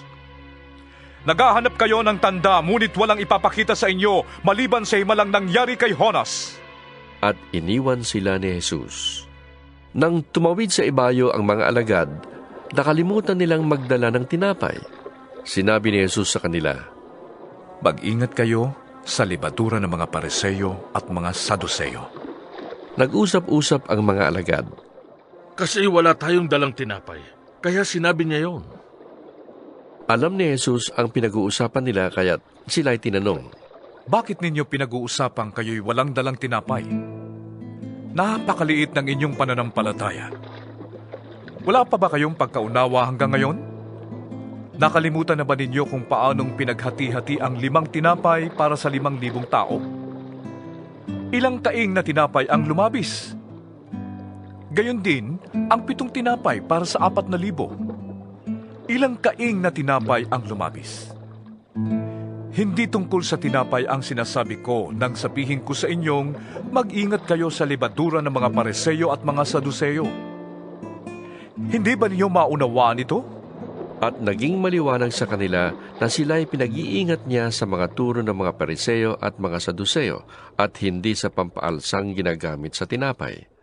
Nang dumating si Jesus sa bayan ng Cesarea ng Filipos, tinanong niya ang kanyang mga alagad, Ano ang sinasabi ng madla kung sino ang anak ng tao? At sumagot sila, Ang sabi po ng ilan si Juan na tagapagbautismo kayo. Sabi naman ng iba, si Elias kayo. At may nagsabi pang si Jeremias kayo o isa sa mga propeta. Kayo naman, ano ang masasabi ninyo? Sino ako? Tanong ni Jesus sa kanila. Sumagot si Simon Pedro, Kayo po ang Mesyas na anak ng Diyos na buhay. Sinabi sa kanya ni Jesus, Mapalad ka, Simong anak ni Jonas, sapagkat ang katotohanan ito'y hindi inihayag sa iyo ng sinumang tao, kundi ng aking amang nasa langit. At sinasabi ko sa iyo, ikaw ay Pedro, at sa ibabaw ng batong ito ay itatayo ko ang aking iglesia, at ang kapangyarihan ng kamatayan ay hindi magtatagumpay laban sa kanya. Ibibigay ko sa iyo ang mga susi ng kaharian ng langit. Ang ipagbawal mo sa lupa ay pagbabawal din sa langit. At ang pahintulutan mo sa lupa ay pahintulutan din sa langit. At mahigpit niyang iniutos sa kanyang mga alagad na huwag sabihin kanino man na siya ang Mesiyas.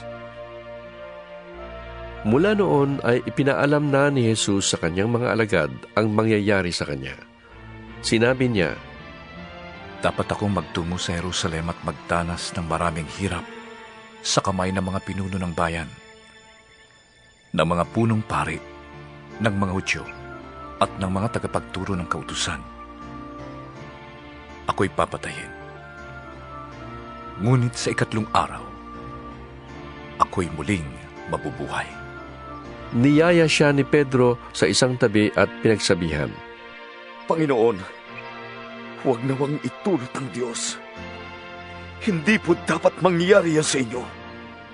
Ngunit hinarap siya ni Jesus at sinabihan, Umalis ka sa harapan ko, Satanas. Hadlang ka sa aking landas. Ang iniisip mo'y hindi sa Diyos kundi sa tao. Sinabi ni Jesus sa kanyang mga alagad, Kung ibig ninumang sumunod sa akin, kailangang itakwil niya ang kanyang sarili. Pasanin ang kanyang krus at sumunod sa akin. ang naghahangad na magligtas ng kanyang buhay ay mawawalan niyon. Ngunit ang mawala ng kanyang buhay, alang-alang sa akin, ay magkakamit niyon. Ano ang mapapala ng isang tao? Makamtan man niya ang buong daigdig, kung ang buhay naman niya ang mawawala. Ano ang maibabayad ng tao para mabalik sa kanyang buhay? Sapagkat darating ang anak ng tao na kasama ang kanyang mga anghel at taglay ang dakilang kapangyarihan ng kanyang ama. Sa panahong yo'y gagantimpalaan niya ang bawat tao ayon sa ginawa nito. Sinasabi ko sa inyo, may ilan sa inyong naririto na hindi mamamatay hanggang sa makita nila ang anak ng taong dumarating bilang hari.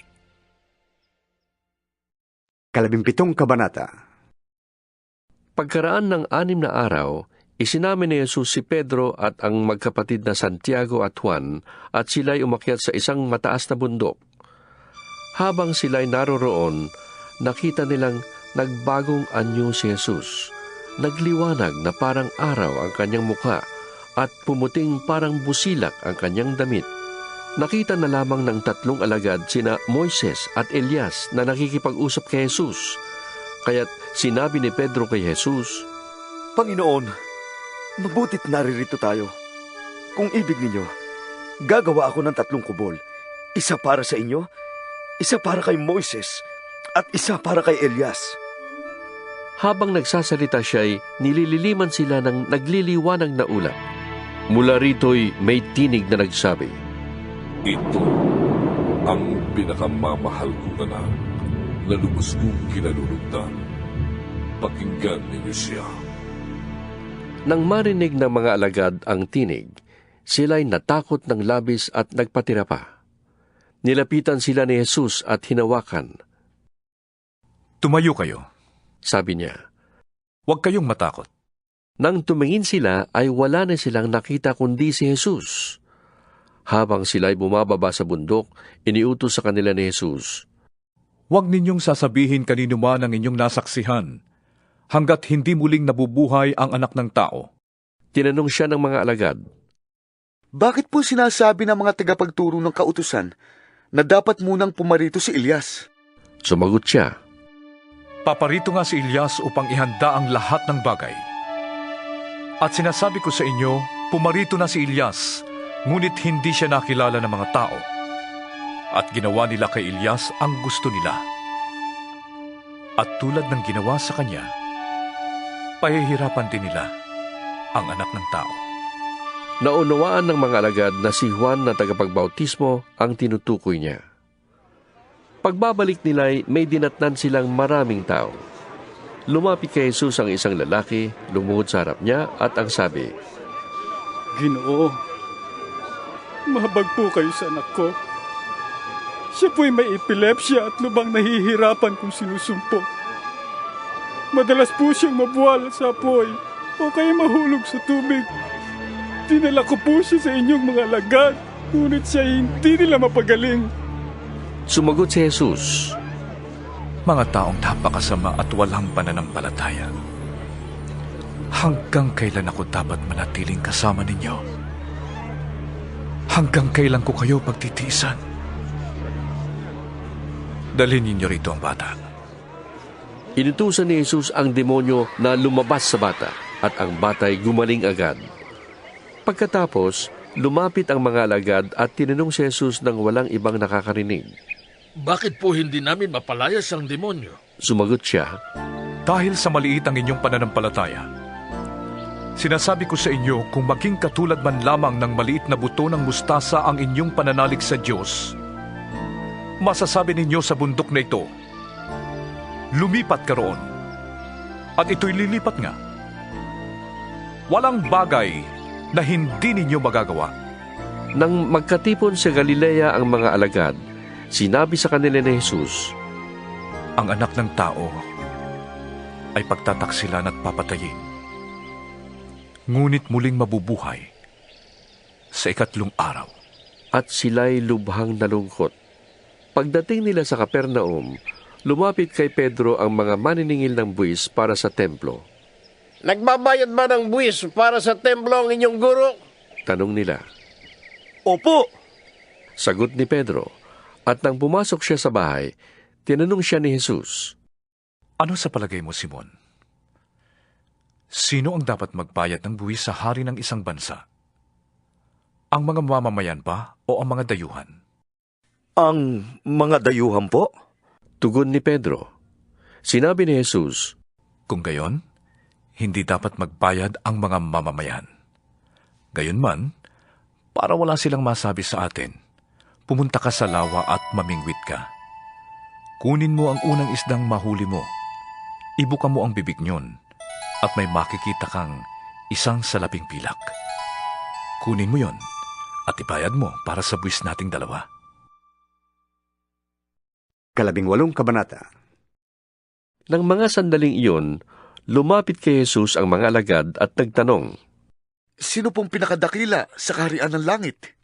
Tumawag si Jesus ng isang bata, pinatayo sa harap nila at sinabi, Tandaan niyo ito, kapag hindi kayo nagbago at naging katulad ng mga bata, hindi kayo mabibilang sa mga pinaghaharian ng Diyos. Ang sino mang nagpapakababa na gaya ng batang ito, ay siyang pinakadakila sa mga pinaghaharian ng Diyos. Ang sino mang tumatanggap sa isang batang katulad nito alang-alang sa akin, ay ako ang tinatanggap. Mas mabuti pa sa isang tao ang siya'y talian sa leeg ng isang malaking gilingang bato at ihulog sa kailaliman ng dagat, kaysa siya'y maging sanhi ng pagkakasala ng isa sa maliliit na ito na nananalig sa akin. Kahabag-habagang daigdig sa dami ng mga tuksong nagiging sanhi ng pagkakasala. Hindi nga may iwasan ang pagdating ng tukso. Ngunit kakilakilabot ang sasapitin ng taong pinanggagalingan nito. Kung ang iyong kamay o paa ang nagiging sanhi ng iyong pagkakasala, putulin mo yon at itapon. Mas mabuti pa ang makapasok ka sa langit na putol ang isang kamay o paa, kaysa may dalawa kang kamay o paa at itapon ka sa apoy na hindi namamatay. Kung ang mata mo naman ang siyang nagiging sanhi ng iyong pagkakasala, dukitin mo yon at itapon. Mas mabuti pa ang mapunta ka sa langit na bulag ang isang mata, kaysa may dalawang mata kang itapon sa apoy ng impyerno. Pakaingatan ninyong huwag hamakin ang isa sa maliliit na ito. Sinasabi ko sa inyo, ang kanilang mga anghel ay laging nasa harap ng aking amang nasa langit. Ano sa akala ninyo ang gagawin ng isang taong may 100 tupa kung nawala ang isa sa mga yon? Hindi ba niya iiwan ang 99 sa bundok upang hanapin ang naligaw? Sinasabi ko sa inyo, kapag ito'y kanyang natagpuan, higit niyang ikinagagalak ang isang ito kaysa 99 na hindi naligaw. Gayon din naman, ayaw ng inyong amang nasa langit na mapahamak ang isa sa maliliit na ito. Kung magkasala sa iyo ang kapatid mo, puntahan mo siya at kausapin ang sarilinan tungkol sa kanyang kamalian. Kapag nakinig siya sa iyo, naibalik mo sa dati ang pagsasamahan ninyong magkapatid. Ngunit kung ayaw niyang makinig sa iyo, magsama ka pa ng 1 o 2 tao upang ang lahat ng pinag-usapan ninyo ay mapatunayan ng 2 o 3 saksi. Kung ayaw niyang makinig sa kanila, sabihin mo sa iglesia ang nangyari. At kung ayaw pa rin niyang makinig sa iglesia, ituring mo siyang parang hentil o isang maniningil ng buwis. Sinasabi ko sa inyo, anumang ipagbawal ninyo sa lupa, ay ipagbabawal sa langit. At anumang pahintulutan ninyo sa lupa, ay pahihintulutan sa langit. Sinasabi ko pa rin sa inyo, kung ang 2 sa inyo ay nagkaisa dito sa lupa sa paghingi ng anuman sa panalangin, ito'y ipagkakaloob sa inyo ng aking amang nasa langit. Sapagkat saan man may 2 o 3 nagkakatipon sa pangalan ko, naroon akong kasama nila. Lumapit noon si Pedro at nagtanong sa kanya, Panginoon, ilang beses ko po bang patatawarin ng kapatid kong paulit-ulit na nagkakasala sa akin? 7 beses po ba? Sinagot siya ni Jesus. Hindi ko sinasabing 7 beses, kundi 70 ulit na 7. Sapagkat ang paghahari ng Diyos ay katulad nito. Ipinasya ng isang haring hingan ng ulat ang kanyang mga tauhan tungkol sa kanilang pamamahala. Unang dinala sa kanya ang aliping may utang na milyon-milyong piso. Dahil sa siya'y walang may bayad, iniutos ng hari na ipagbili siya, pati ang kanyang asawa, mga anak, at lahat ng kanyang ari-arian upang makabayad.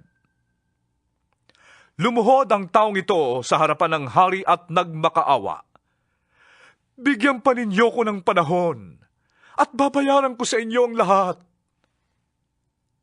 Naawa sa kanya ang hari, kaya't pinatawad siya sa kanyang pagkakautang at pinalaya.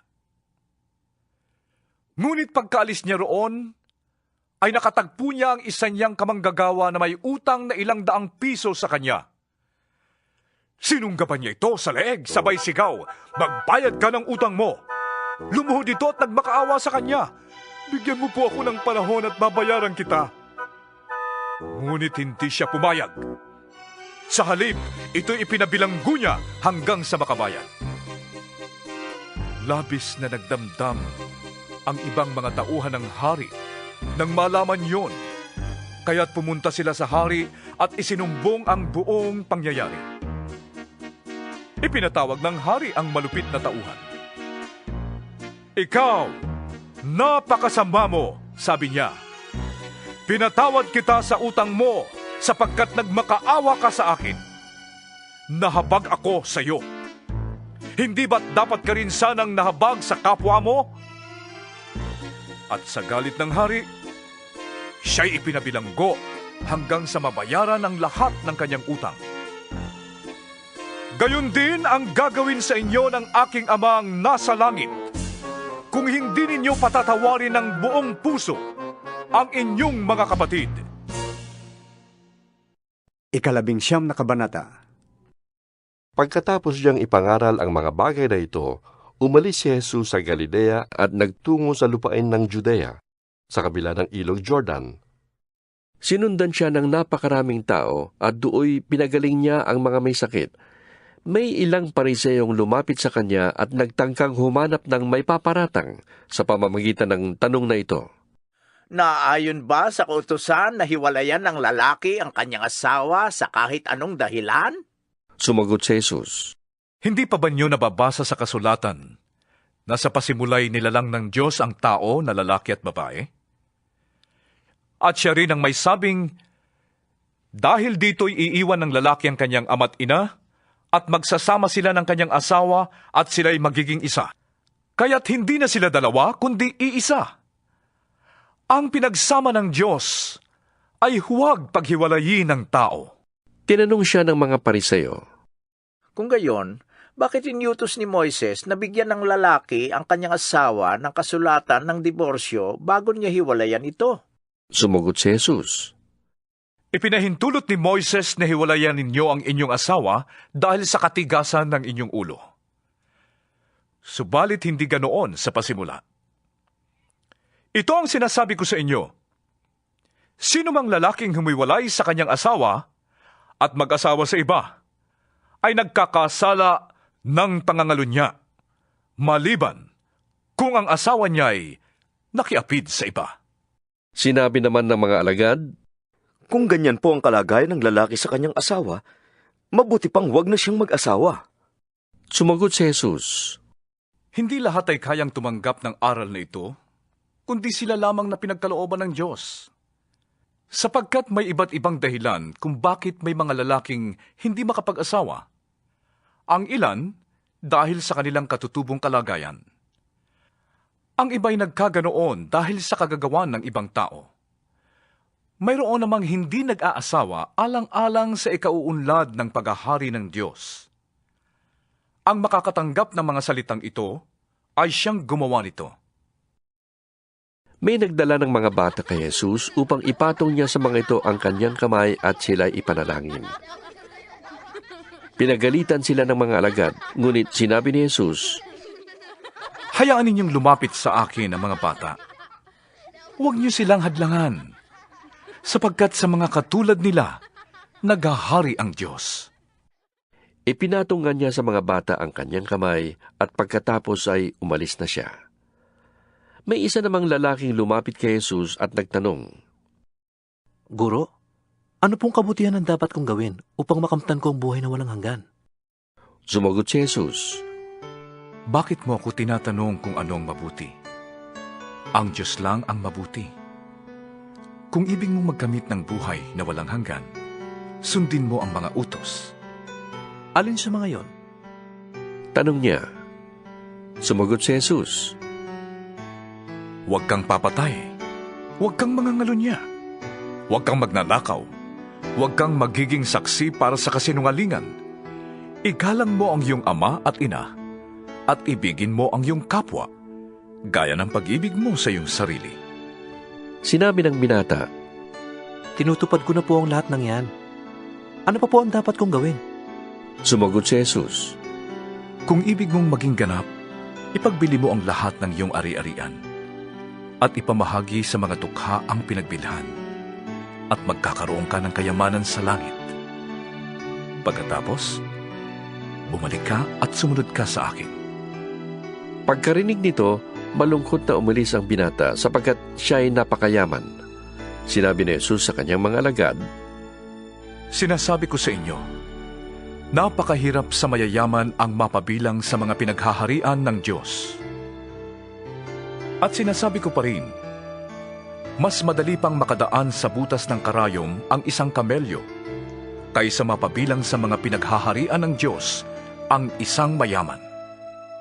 Nagtaka ang mga alagad nang marinig ito kaya't naitanong nila, Kung gayon, sino po ang maliligtas? Tiningnan sila ni Jesus at sinabi, Hindi ito magagawa ng tao. Ngunit, magagawa ng Diyos ang lahat ng bagay. Nagsalita naman si Pedro, Tignan po ninyo, iniwan namin ang lahat at kami sumunod sa inyo. Ano po naman ang para sa amin? Sinabi sa kanila ni Jesus, Tandaan ninyo ito.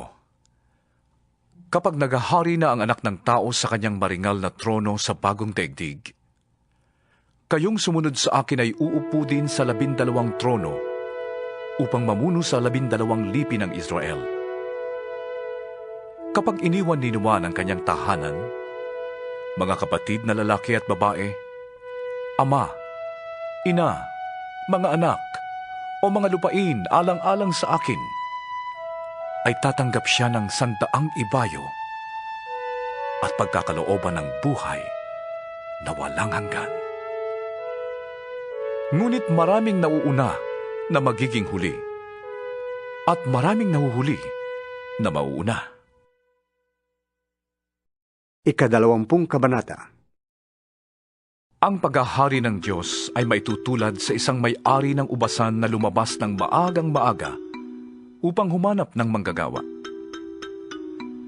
Nang magkasundo na sila sa upa na 1 denaryo sa maghapon, ang mga manggagawa ay pinapunta niya sa kanyang ubasan. Lumabas siyang muli nang mag-aalas 9 ng umaga at nakakita siya ng iba pang tatayo-tayo lamang sa palengke. Sinabi niya sa kanila, Pumunta din kayo at magtrabaho sa aking ubasan at bibigyan ko kayo ng karampatang upa. At pumunta nga sila. Lumabas na naman siya nang mag-aalas 12 ng tanghali at nang mag-aalas 3 ng hapon. At ganun din ang ginawa niya. Nang mag-aalas 5 ng hapon, siya'y lumabas uli at nakakita pa ng mga ibang wala ring ginagawa.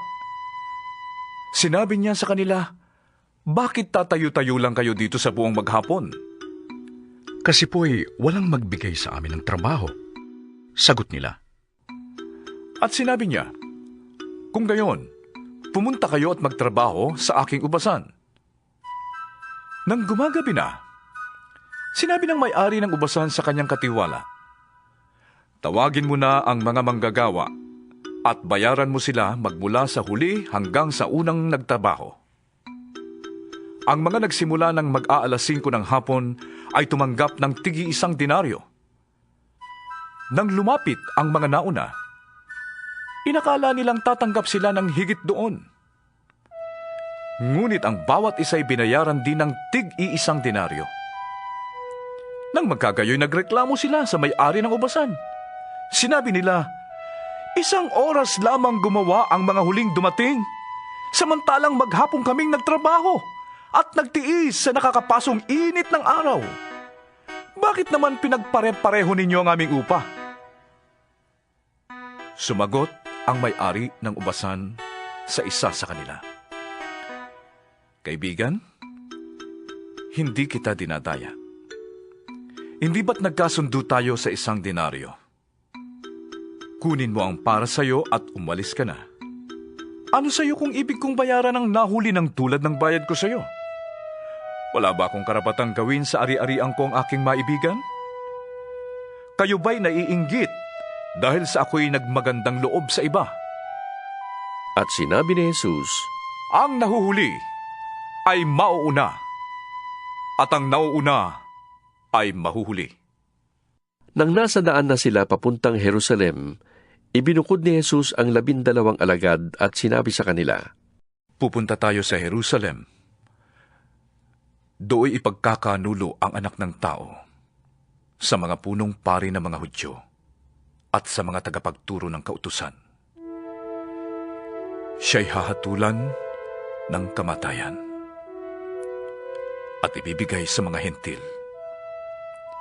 Siya'y tutuyain, hahagupitin, at ipapako sa krus. Ngunit muli siyang bubuhayin ng Diyos sa 3 araw. Lumapit kay Jesus ang asawa ni Zebedeo kasama ang 2 niyang anak na lalaki. Lumuhod siya sa harapan ni Jesus upang sabihin ang kanyang kahilingan. Ano ang gusto mo? Tanong ni Jesus. Sumugot siya, sana po'y paupuin ninyo sa inyong tabi ang 2 kong anak na ito. Isa sa kanan at isa sa kaliwa kapag naghahari na kayo. Hindi ninyo nalalaman ang inyong hinihingi. Sabi ni Jesus sa kanila, matitiis ba ninyo ang hirap na titiisin ko? Opo. Tugon nila. At sinabi ni Jesus, daranasin nga ninyo ang hirap na titiisin ko. Ngunit wala sa akin ang pagpapasya kung sino ang mauupo sa aking kanan at sa aking kaliwa. Ang mga upuang iyo'y para sa mga pinaglaanan ng aking Ama. Nang marinig ito ng 10 alagad, nagalit sila sa magkapatid. Dahil dito, pinalapit sila ni Jesus at sinabi sa kanila, alam ninyo na ang mga pinuno ng mga hentil ang naghahari sa kanila at ang mga dinadakila ang siyang nasusunod. Ngunit hindi ganyan ang dapat umiral sa inyo. Sa halip, ang sinuman sa inyo na ibig maging dakila ay dapat maging lingkod ng iba. At sinuman sa inyo na ibig maging pinuno ay dapat maging alipin ninyo. Tulad ng Anak ng Tao na naparito. Hindi upang paglingkuran, kundi upang maglingkod at ialay ang kanyang buhay sa ikatutubos ng marami. Pag-alis nila sa Jericho, si Jesus ay sinundan ng napakaraming tao. May 2 bulag na nakaupo noon sa tabi ng daan. Nang marinig nilang dumaraan si Jesus, sila'y nagsisigaw, Anak ni David, mahabag po kayo sa amin! Pinagsabihan sila ng mga tao at pinapatahimik, ngunit lalo silang nagsisigaw, Anak ni David, mahabag po kayo sa amin! Tumigil si Jesus. Tinawag sila at tinanong, anong ibig ninyong gawin ko para sa inyo? Sumagot sila, Panginoon, gusto po naming makakitang muli. Nahabag si Jesus sa kanila at hinipo ang kanilang mga mata. Agad silang nakakita at sumunod sa kanya.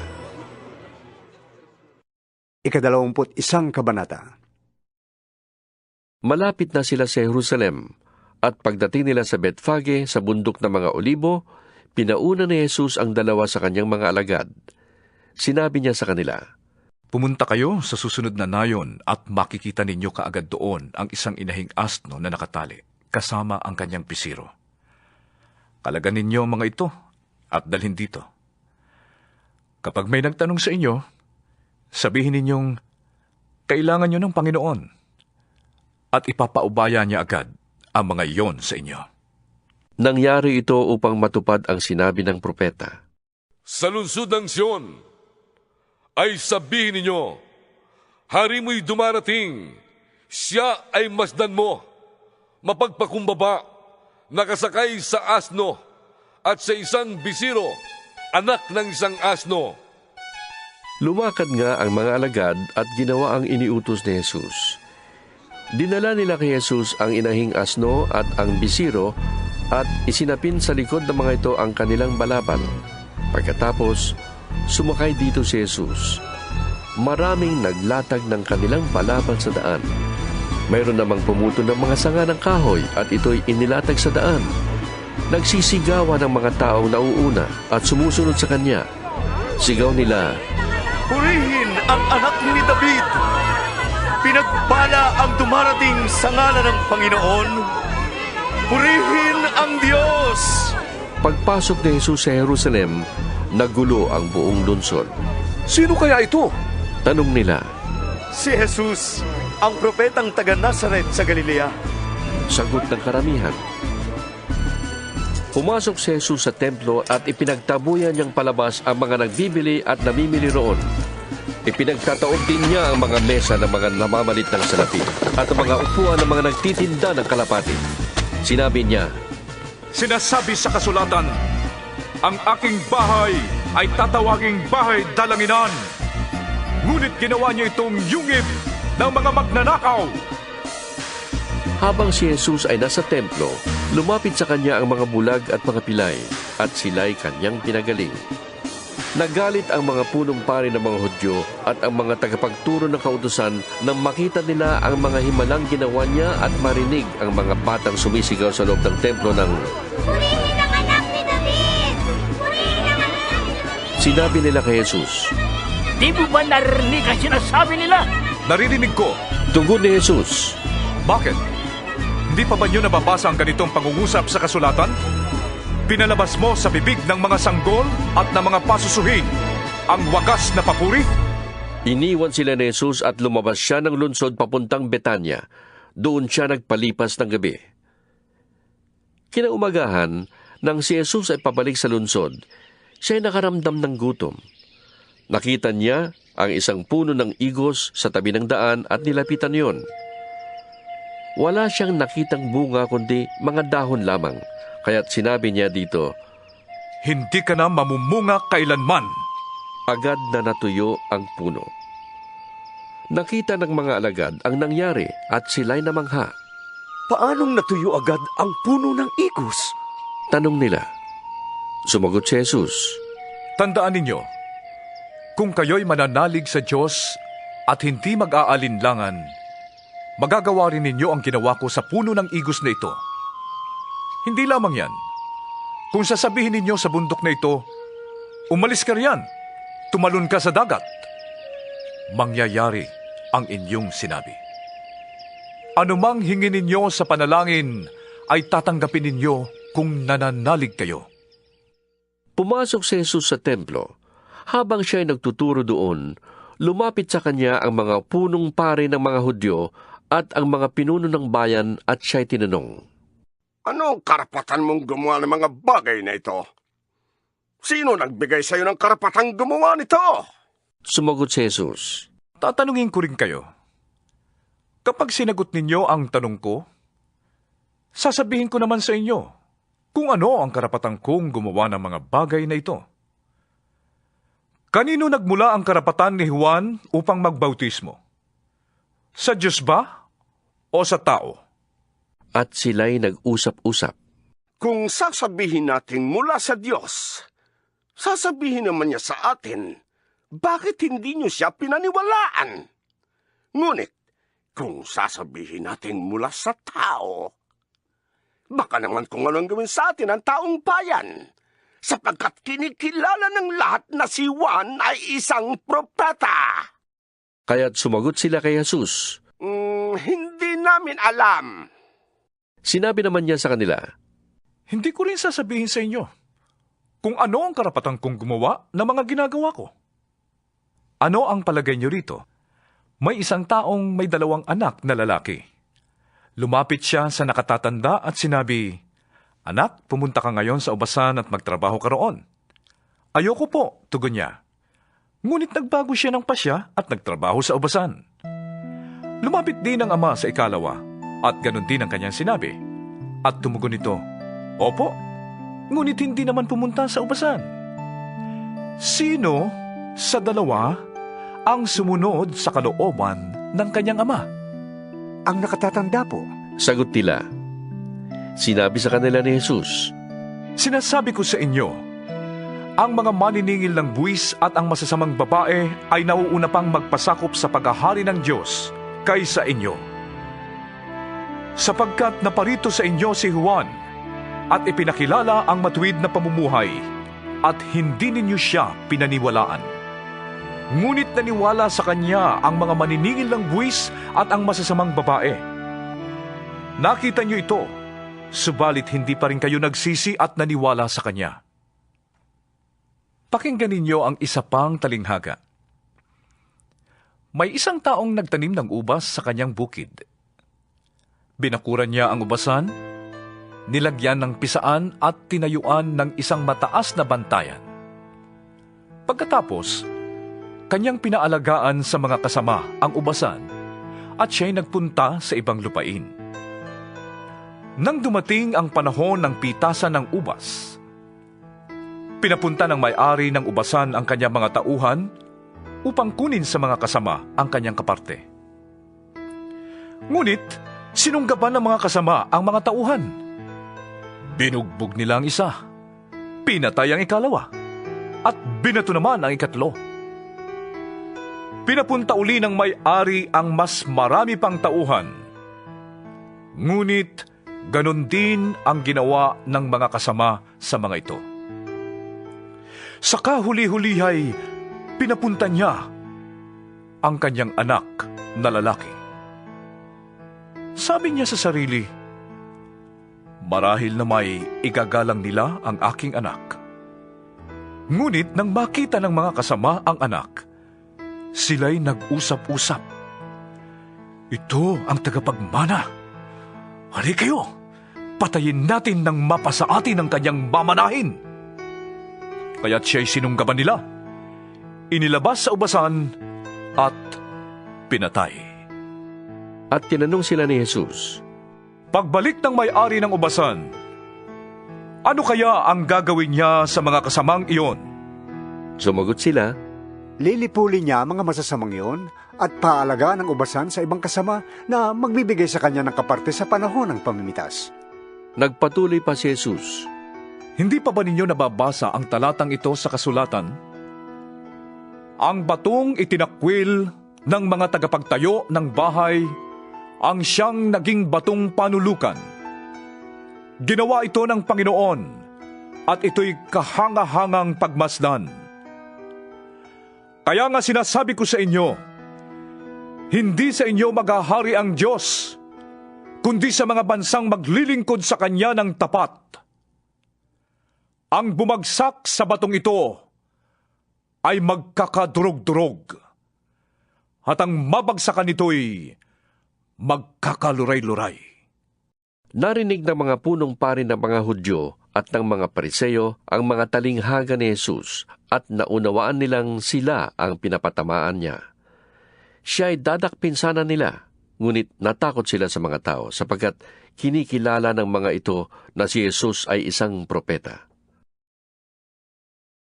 22 kabanata. Muling nagsalita sa kanila si Jesus sa pamamagitan ng talinghaga.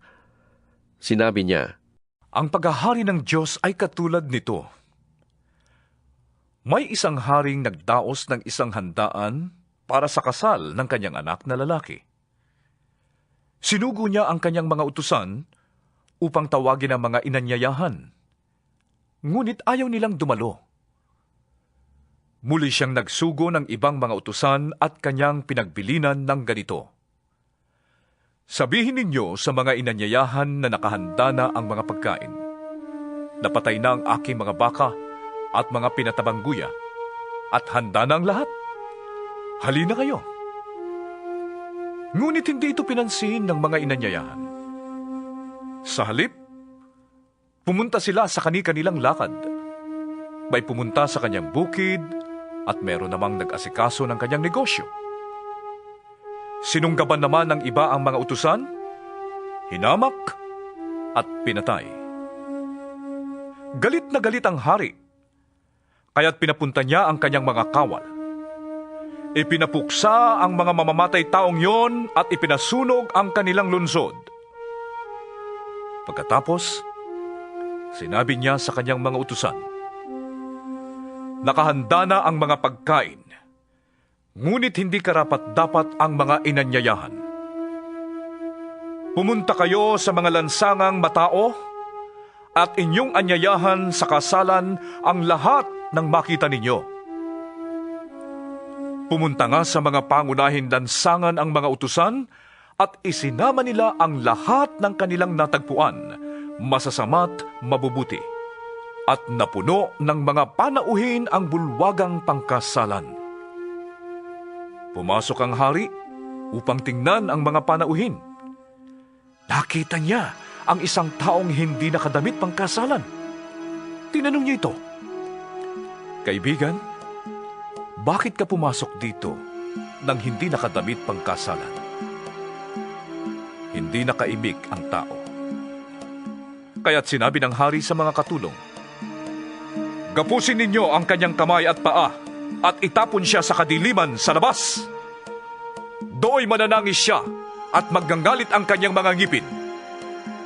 Bilang pagtatapos, sinabi ni Jesus, sapagkat marami ang tinatawag, ngunit kakaunti ang napili. Umalis ang mga Pariseo at nag-usap-usap kung paano nila mahuhuli si Jesus sa kanyang pananalita. Kaya pinapunta nila kay Jesus ang ilang mga alagad nila at ang ilang tauhan ni Herodes. Sinabi ng mga sugo, Guro, nalalaman namin kayo'y tapat at itinuturo ninyo ng buong katotohanan ng ibig ng Diyos na gawin ng mga tao. Wala kayong itinatangi sapagkat pareho ang pagtingin nyo sa mga tao. Ano po ang palagay ninyo? Naaayon ba sa kautusan na magbayad ng buwis sa emperador o hindi? Alam ni Jesus ang kanilang masamang layunin, kaya't sinabi niya, kayong mapagkunwari, bakit ibig ninyo kong huliin? Akin ang isang salaping pambuwis. At siya'y inabutan nila ng isang denaryo. Kaninong larawan at pangalan ang nakaukit dito? Tanong ni Jesus. Sa emperador po! Tugon nila, kaya't sinabi niya sa kanila, kung gayon, ibigay ninyo sa emperador ang para sa kanya, at sa Diyos ang para sa Diyos. Namangha sila nang marinig ito, at sila'y umalis. Nang araw ding iyon, may lumapit kay Jesus na ilang Saduseo. Ang mga ito ay hindi naniniwalang muling mabubuhay ang mga patay. Sinabi nila, Guro, itinuro po ni Moises na kung mamatay na walang anak ang isang lalaki, ang kanyang kapatid ay dapat pakasal sa nabiyuda upang magkaanak sila para sa namatay.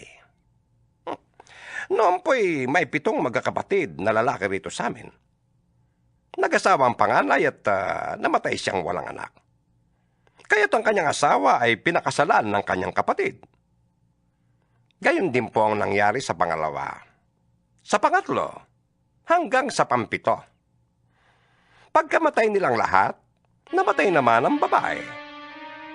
Ngayon, sino po sa 7 ang magiging asawa niya sa muling pagkabuhay? Yamang siya ay napangasawa nilang lahat. Sumagot si Jesus, Maling-mali ang iniisip ninyo.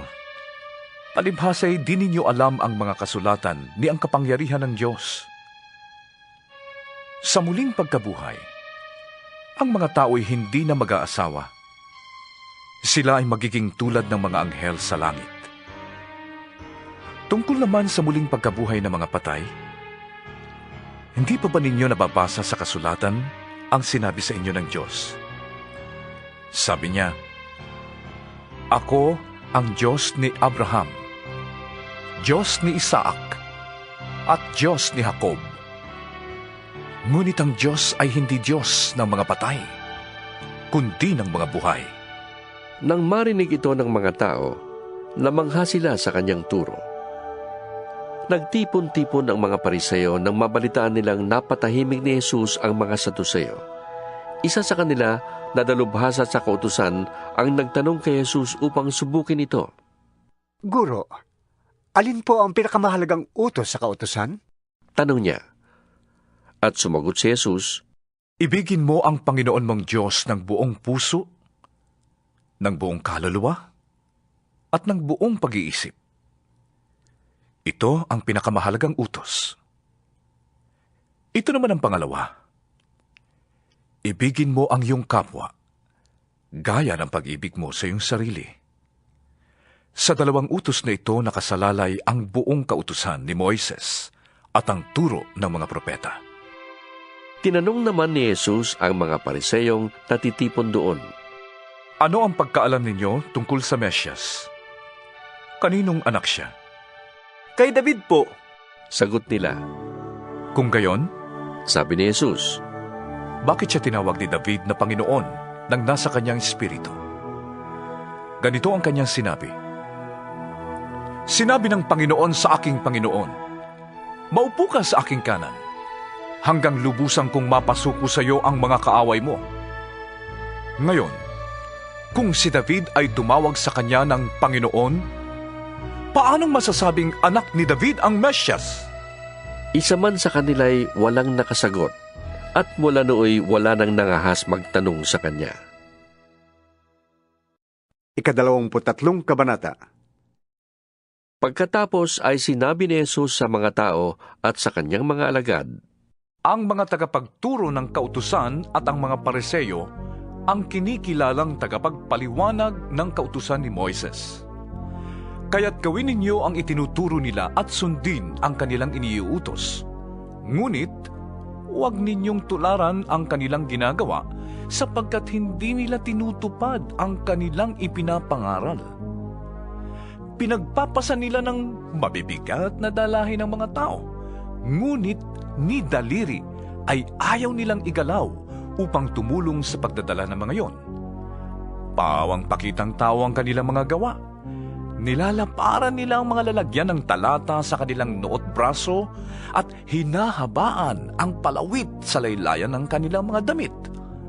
Ang ibig nila ay ang mga upuang pandangal sa mga handaan at ang mga tanging upuan sa sinagoga. Gustong-gusto nilang iginagalang sila sa mga palengke at tawaging guro. Ngunit kayo, huwag kayong patawag na guro, sapagkat iisa ang inyong guro at kayong lahat ay magkakapatid. Huwag ninyong tawaging ama ang sinumang tao sa lupa, sapagkat iisa ang inyong ama, ang amang nasa langit. Huwag kayong patawag na tagapagturo, sapagkat iisa ang inyong Panginoon, ang Mesyas. Ang pinakadakila sa inyo ay dapat maging lingkod ninyo. Ang nagpapakataas ay ibababa, at ang nagpapakababa ay itataas. Kahabag-habag kayo, mga tagapagturo ng kautusan at mga Pariseo, mga mapagkunwari. Hinahadlangan ninyo ang mga tao upang hindi sila pagharian ng Diyos. Ayaw na ninyong magpasakop sa paghahari ng Diyos, hinahadlangan pa ninyo ang mga ibig magpasakop. Kahabag-habag kayo mga tagapagturo ng kautusan at mga Pariseo, mga mapagkunwari. Nilalakbay ninyo ang karagatan at ginagalugad ang buong daigdig, makahikayat lamang kayo ng kahit isang hentil sa pananampalatayang Hudyo. Ngunit kung ito'y mahikayat na ninyo, ginagawa ninyo siyang masahol pa kaysa inyo, kaya't lalong may dahilan para siya'y parusahan sa impyerno. Kahabag-habag kayo, mga bulag na taga-akay. Itinuturo ninyo na kung gagamitin ninuman ang templo sa panunumpa, walang anuman ito. Ngunit kung ang gagamitin niya ay ang ginto ng templo, dapat niyang tuparin ang kanyang sumpa. Mga bulag, mga hangal, alin ba ang mas mahalaga? Ang ginto o ang templong nagpapabanal sa ginto? Sinasabi rin ninyo na kung gagamitin ninuman ang dampana sa panunumpa, walang anuman ito.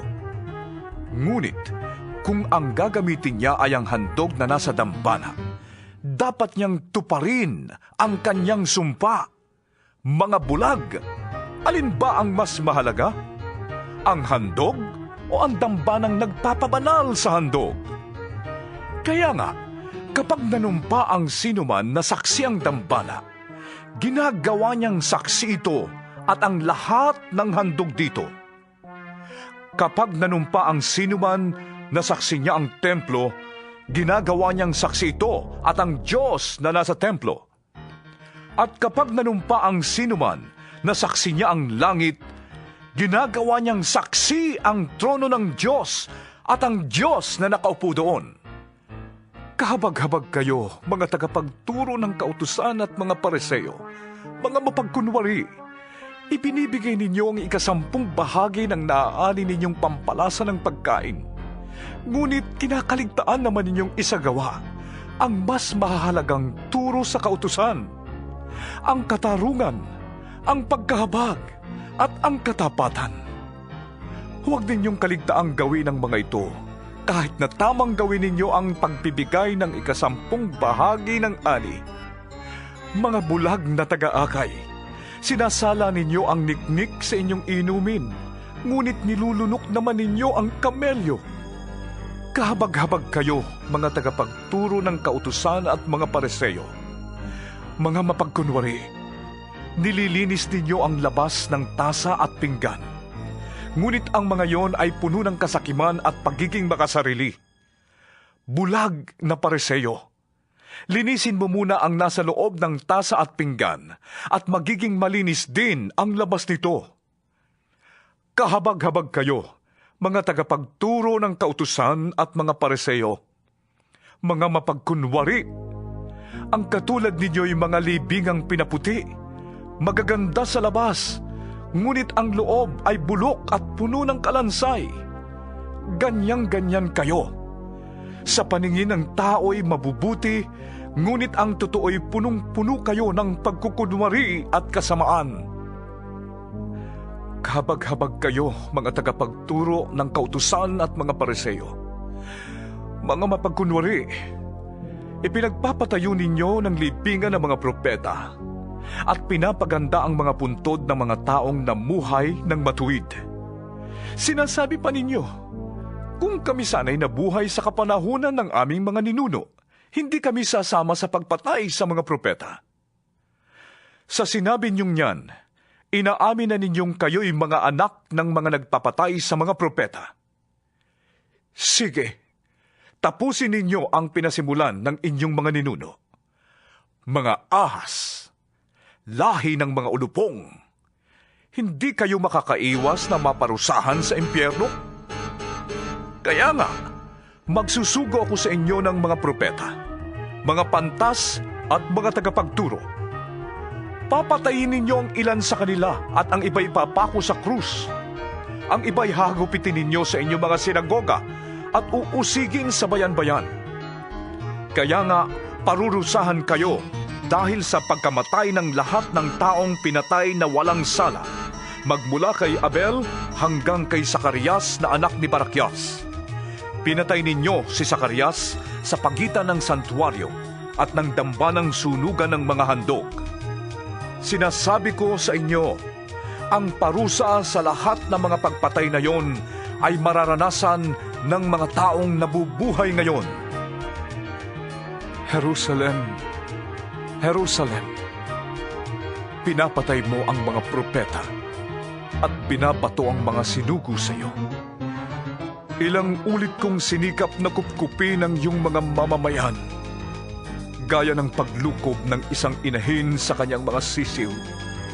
Ngunit ayaw ninyo. Kaya't ang inyong templo ay mawawalan ng tao. Sinasabi ko sa inyo, hindi na ninyo ako makikita hanggang dumating ang oras na sabihin ninyo, pinagpala ang dumarating sa pangalan ng Panginoon. 24 na kabanata. Lumabas si Jesus sa templo. Paalis na siya nang lumapit ang mga alagad at itinuro sa kanya ang mga gusali ng templo. Sinabi niya sa kanila, nakikita ba ninyo ang mga gusaling yan? Tandaan ninyo, darating ang araw na wala riyang matitirang bato sa ibabaw ng ibang bato. Lahat ay iguguho. Noon, si Jesus ay nasa bundok ng mga olibo. Habang siya ay nakaupo ron, tinanong siya ng kanyang mga alagad nang walang ibang nakakarinig. Kailan po ba mangyayaring mga sinabi niyo? Ano pong magiging palatandaan ng inyong muling pagparito at ng katapusan ng mundo? Sumagot si Jesus, mag-ingat kayo upang hindi kayo mailigaw ni numan. Maraming paparito sa pangalan ko at magpapanggap na siya ang Mesyas, at marami silang maililigaw. Makakarinig kayo ng mga labanan at makakabalita kayo tungkol sa mga digmaan.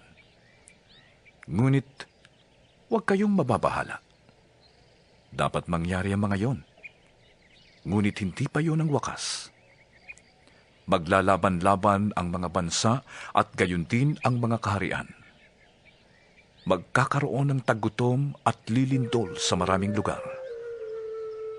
Ang lahat ng ito ay pasimula pa lamang ng mga paghihirap, tulad ng isang nanganganak. Sa mga panahong yon, kapupuotan kayong lahat dahil sa inyong pagsunod sa akin. Isasakdal kayo upang pahirapan at patayin. At dahil dito'y marami ang tatalikod sa kanilang pananampalataya, mapupuot sila at magtataksil sa isa't isa. Marami ang magpapanggap na propeta at ililigaw ang marami. Ang kasama ay lalaganap, kaya't manlalamig ang pag-ibig ng marami. Ngunit maliligtas ang mananatiling tapat hanggang wakas. At ipapangaral sa buong sanlibutan ang magandang balita tungkol sa paghahari ng Diyos, upang ang lahat ng bansa ay makarinig nito. At saka darating ang wakas. Kapag nakikita ninyong nagaganap na sa dakong banal ang kasuklam-suklam na kalapastangan ng tinutukoy ni Propeta Daniel, unawain ito ng bumabasa. Ang mga nasa Judea ay dapat tumakas sa kabundukan. Ang nasa bubong ay huwag nang mag-abala pang kumuha ng kahit ano sa loob ng bahay. At ang nasa bukid ay huwag nang umuwi upang kumuha ng balabal. Kawawa ang mga nagdadalang tao at mga nagpapasuso sa mga araw na yon. Ipanalangin ninyo na ang inyong pagtakas ay huwag mapataon sa taglamig o sa araw ng pamamahinga. Sapagkat sa panahong yon, ang mga tao ay magtaranas ng napakalaking kapighatiang hindi pa nararanasan mula ng likhain ng sanlibutan hanggang sa ngayon, at hindi na mararanasan pa kahit kailan. At kung hindi pa iikliin ng Diyos ang panahong yon, walang taong maliligtas. Ngunit alang-alang sa mga hinirang, paiikliin ang panahong yon. Kung may magsasabi sa inyo, narito ang Mesyas, o naroon siya, huwag kayong maniniwala. Sapagkat may mga huwad na Mesyas at may lilitaw na mga huwad na propeta. Magpapakita sila ng mga kagilagilalas na himala at mga kababalaghan upang iligaw kung maaari, pati ang mga hinirang ng Diyos. Tandaan ninyo, ipinagpauna ko nang sabihin ito sa inyo. Kaya't kung sabihin nila sa inyo, naroon siya sa ilang, huwag kayong pumunta doon. Kung sabihin nila, naroon siya sa silid, huwag kayong maniniwala. Sapagkat darating ang Anak ng Tao na parang kidlat na gumuguhit mula sa silangan hanggang sa kanluran.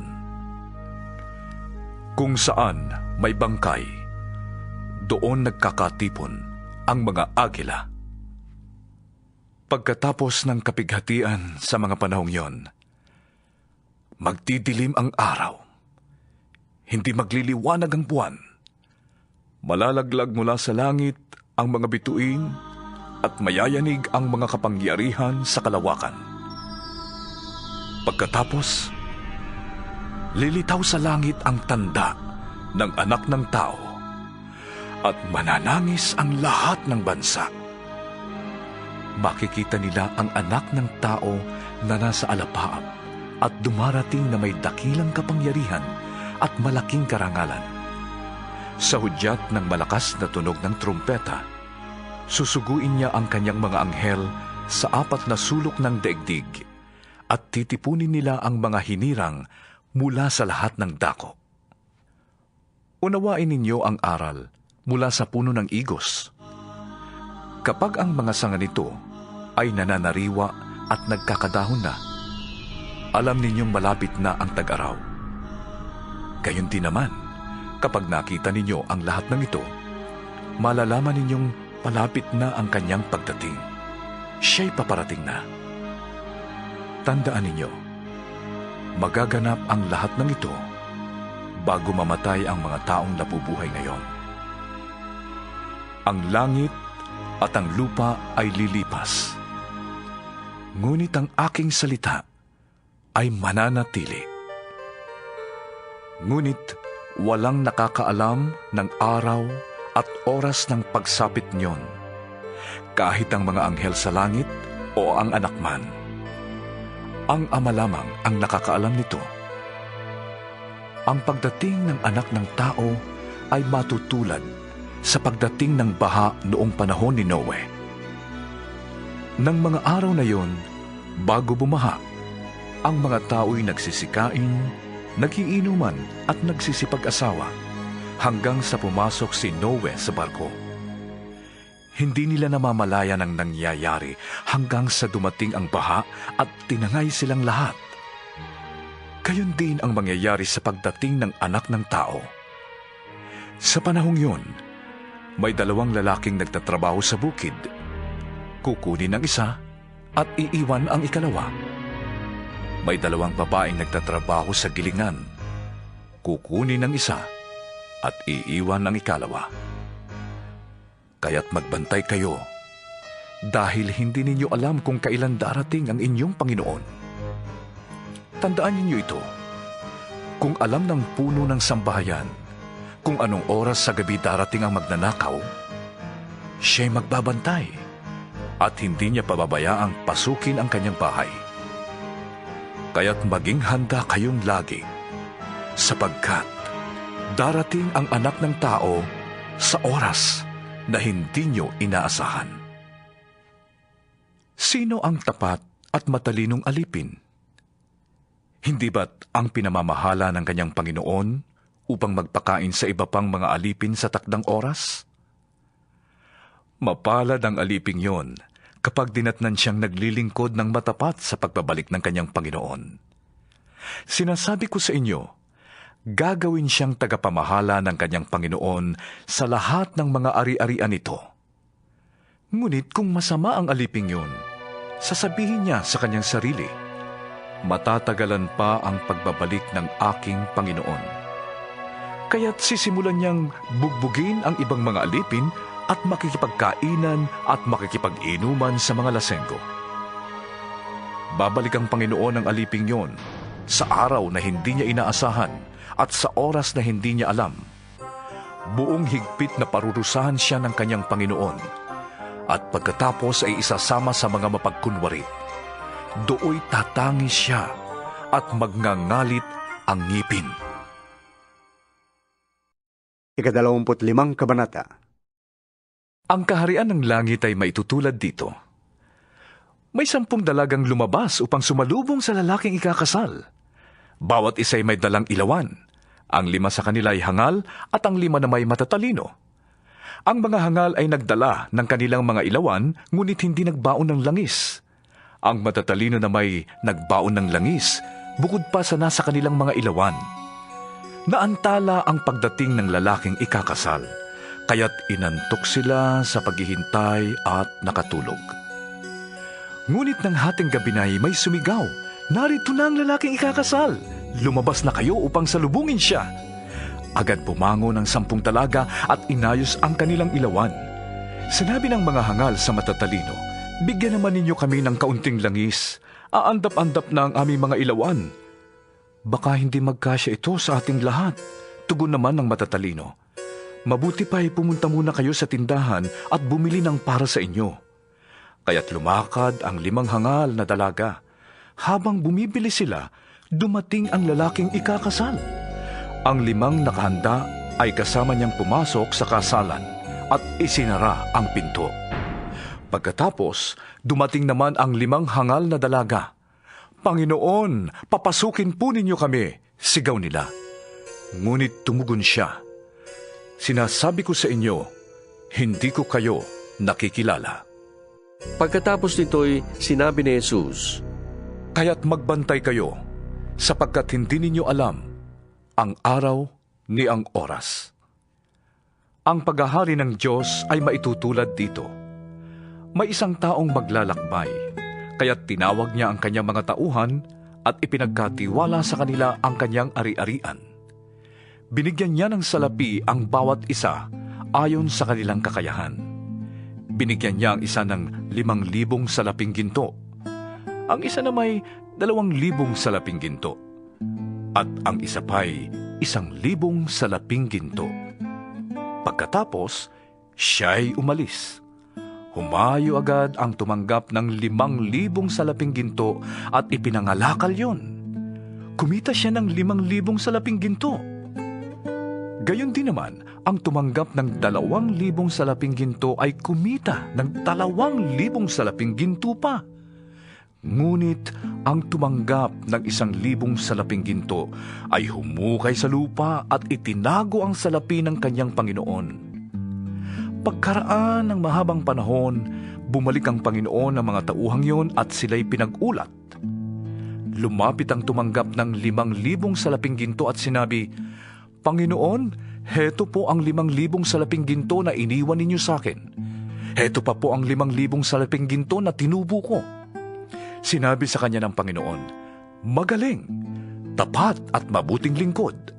Naging tapat ka sa kaunting halaga, kaya gagawin kitang tagapamahala sa malaking halaga. Makihati ka sa aking kagalakan." Lumapit din ang tumanggap ng 2,000 salaping ginto at ang sabi, "Panginoon, heto po ang iniwan ninyo sa aking 2,000 salaping ginto. Heto naman po ang 2,000 salaping ginto na tinubo ko." Sinabi ng kanyang Panginoon, "Magaling, tapat at mabuting lingkod. Naging tapat ka sa kaunting halaga, kaya pamamahalain kita sa malaking halaga. Makihati ka sa aking kagalakan." Lumapit naman ang tumanggap ng 1,000 salaping ginto at sinabi, "Alam ko pong kayo'y mahigpit at pinipitas ninyo ang bunga ng hindi ninyo itinanim at inaani ninyo ang hindi ninyo inihasik. Natakot po ako, kaya't ibinaong ko sa lupa ang inyong salapi. Heto na po ang salaping iniwan ninyo sa akin." "Masama at tamad na lingkod," tugon ng kanyang Panginoon. "Alam mo palang pinipitas ko ang bunga ng hindi ko tanim at inaani ang hindi ko inihasik. Bakit hindi mo na lamang inilagay sa bangko ang aking salapi? Sana'y may nakuha akong tubo ngayon. Kunin ninyo sa kanya ang 1,000 salaping ginto at ibigay sa may 10,000 salaping ginto. Sapagkat ang mayroon ay bibigyan pa at sasagana. Ngunit ang wala, kahit ang kakaunting nasa kanya ay kukunin pa. Itapon ninyo sa kadiliman sa labas ang walang silbing taong yan. Tatangis siya doon at magngangalit ang kanyang ngipin. Pagdating ng anak ng tao bilang hari, nakasama ang lahat ng anghel, ay uupo siya sa kanyang maringal na trono. Titipunin naman sa harapan niya ang lahat ng tao, at sila'y kanyang pagbubukod-bukurin, tulad ng ginagawa ng pastol sa mga tupa at mga kambing. Ilalagay niya sa kanyang kanan ang mga matuwid, at sa kaliwa ang di matuwid. Pagkatapos, sasabihin ng hari sa mga nasa kanan niya, "Hali kayo, mga pinagpala ng aking ama. Pumasok na kayo sa kahariang inihanda para sa inyo, mula pa nang likhain ang sanlibutan. Sapagkat ako'y inyong pinakain noong ako'y nagugutom. Ako'y inyong pinainom noong ako'y nauuhaw. Ako'y isang dayuhan at inyong pinatuloy. Ako'y walang maisuot at inyong dinamitan.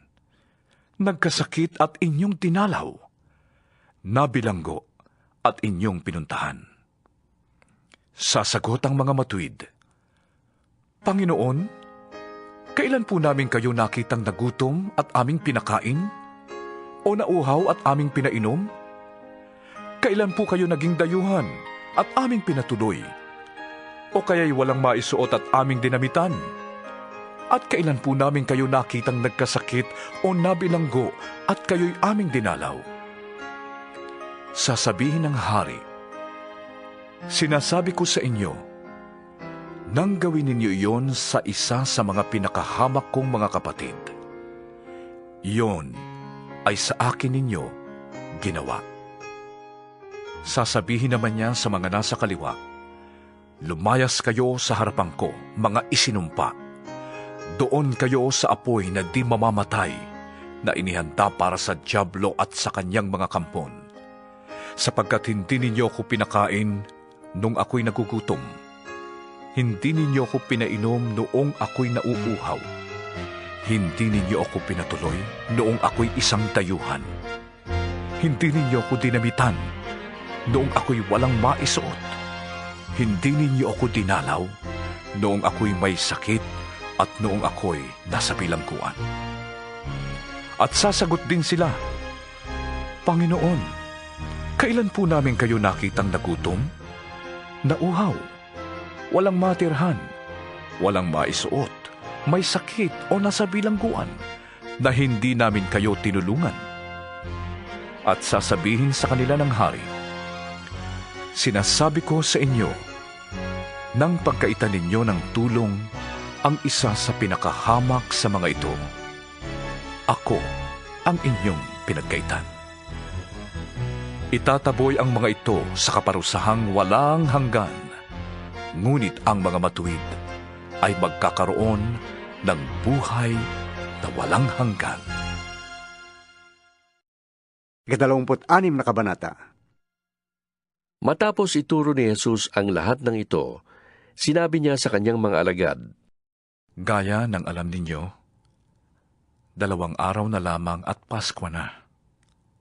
Ang anak ng tao ay pagtataksilan upang maipapako sa krus." Ang mga punong pari ng mga Hudyo at ang mga pinuno ng bayan ay nagkakatipon noon sa palasyo ng pinakapunong pare na si Caifás. Binalak nilang ipadakip si Jesus ng lihim at ipapatay. Ngunit sinabi nila, "Huwag sa kapistahan, baka makagulo ang mga tao." Nasa Betanya noon si Jesus sa bahay ni Simong Ketongin. Habang siya'y kumakain, lumapit sa kanya ang isang babaeng may dalang sisidlang alabastro na puno ng mamahaling pabango. Ibinungos niya ito sa ulo ni Jesus. Nagalit ang mga alagad nang makita ito. "Bakit itaksay ang pabango?" tanong nila. "Naipagbili sana iyon sa malaking halaga at naibigay sa mga dukha ang pinagbilhan." Alam ito ni Jesus kaya't sinabi niya, "Bakit ninyo ginugulo ang babae? Mabuti ang ginawa niyang ito sa akin. Habang panahoy kasama ninyo ang mga dukha, Ngunit ako'y hindi niyo kasama sa habang panahon. Hindi pa may binuhusan na niya ako ng pabango bilang paghahanda sa paglilibing sa akin. Tandaan ninyo, saan man ipangaral ang magandang balita sa buong mundo, mababanggit ang ginawa niyang ito at lagi siyang maaalala. Si Judas Iscariote, isa sa 12, ay nakipagkita sa mga punong pari ng mga Hudyo. Ano pong ibibigay niyo sa akin kung tulungan ko kayong madakip si Jesus? Tanong niya. Noon di binayaran nila si Judas ng 30 salaping pilak. Mula noon, humanap na si Judas ng pagkakataon upang may pagkanulo si Jesus. Dumating ang unang araw ng pista ng tinapay na walang pampaalsa. Lumapit kay Jesus ang mga alagad at nagtanong, Saan po ninyo ibig na ipaghanda namin kayo ng hapunang Pampaskwa? Sumagot siya, Puntahan ninyo sa lungsod ang isang tao at sabihin ninyo sa kanya, ipinapasabi po ng guro na sumapit na ang kanyang oras. Siya at ang mga alagad niya'y sa bahay ninyo kakain ng hapunang Pampaskwa. Sinunod ng mga alagad ang utos ni Jesus. Inihanda nila ang hapunang Pampaskwa. Nang gabingang iyon, dumulog sa mesa si Jesus kasama ang 12 alagad. Habang sila'y kumakain, sinabi ni Jesus, Sinasabi ko sa inyo, ako'y pagtataksilan ng isa sa inyo. Nanlumo ang mga alagad at isa-isang nagtanong sa kanya, Hindi ako yon.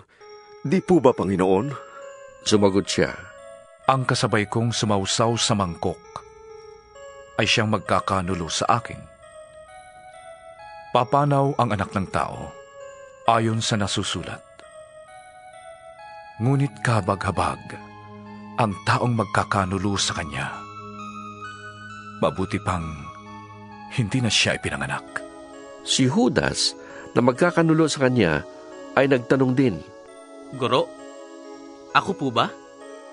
Sumagot si Jesus, Ikaw na ang nagsabi. Habang sila'y kumakain, dumampot si Jesus ng tinapay. At matapos magpasalamat sa Diyos ay pinaghati-hati niya iyon. Ibinigay sa mga alagad at sinabi, Kunin ninyo ito at kainin. Ito ang aking katawan. Pagkatapos, dumampot siya ng kopa. Nagpasalamat sa Diyos at ibinigay iyon sa kanila. Uminom kayong lahat nito, sabi niya, sapagkat ito ang aking dugo. At sa pamamagitan nito ay gumagawa ng kasunduan ng Diyos sa tao sa ikapagpapatawad ng kanilang mga kasalanan. Sinasabi ko sa inyo, hindi na ako iinom nitong alak na mula sa ubas hanggang sa araw na ako'y muling uminom nito na kasalo ninyo sa kaharian ng aking Ama. At pagkaawit ng isang himno, sila'y nagtungo sa bundok ng mga olibo. Sinabi ni Jesus sa kanila, Sa gabing ito, ako'y iiwan ninyong lahat. Gaya ng sinasabi sa kasulatan, papatayin ko ang pastol at magkakawatak-watak ang mga tupa. Ngunit pagkatapos na ako'y muling mabuhay, mauuna ako sa inyo sa Galilea. Nagsalita si Pedro, Kahit na po iwanan kayo ng lahat, hindi ko kayo iiwanan. Tandaan mo, tugon ni Jesus, sa gabi ring ito, bago tumilaok ang manok, 3 beses mo akong ikakaila. Ngunit matigas na sinabi ni Pedro, Kahit na ako'y patayin kasama ninyo, hindi ko kayo ikakaila.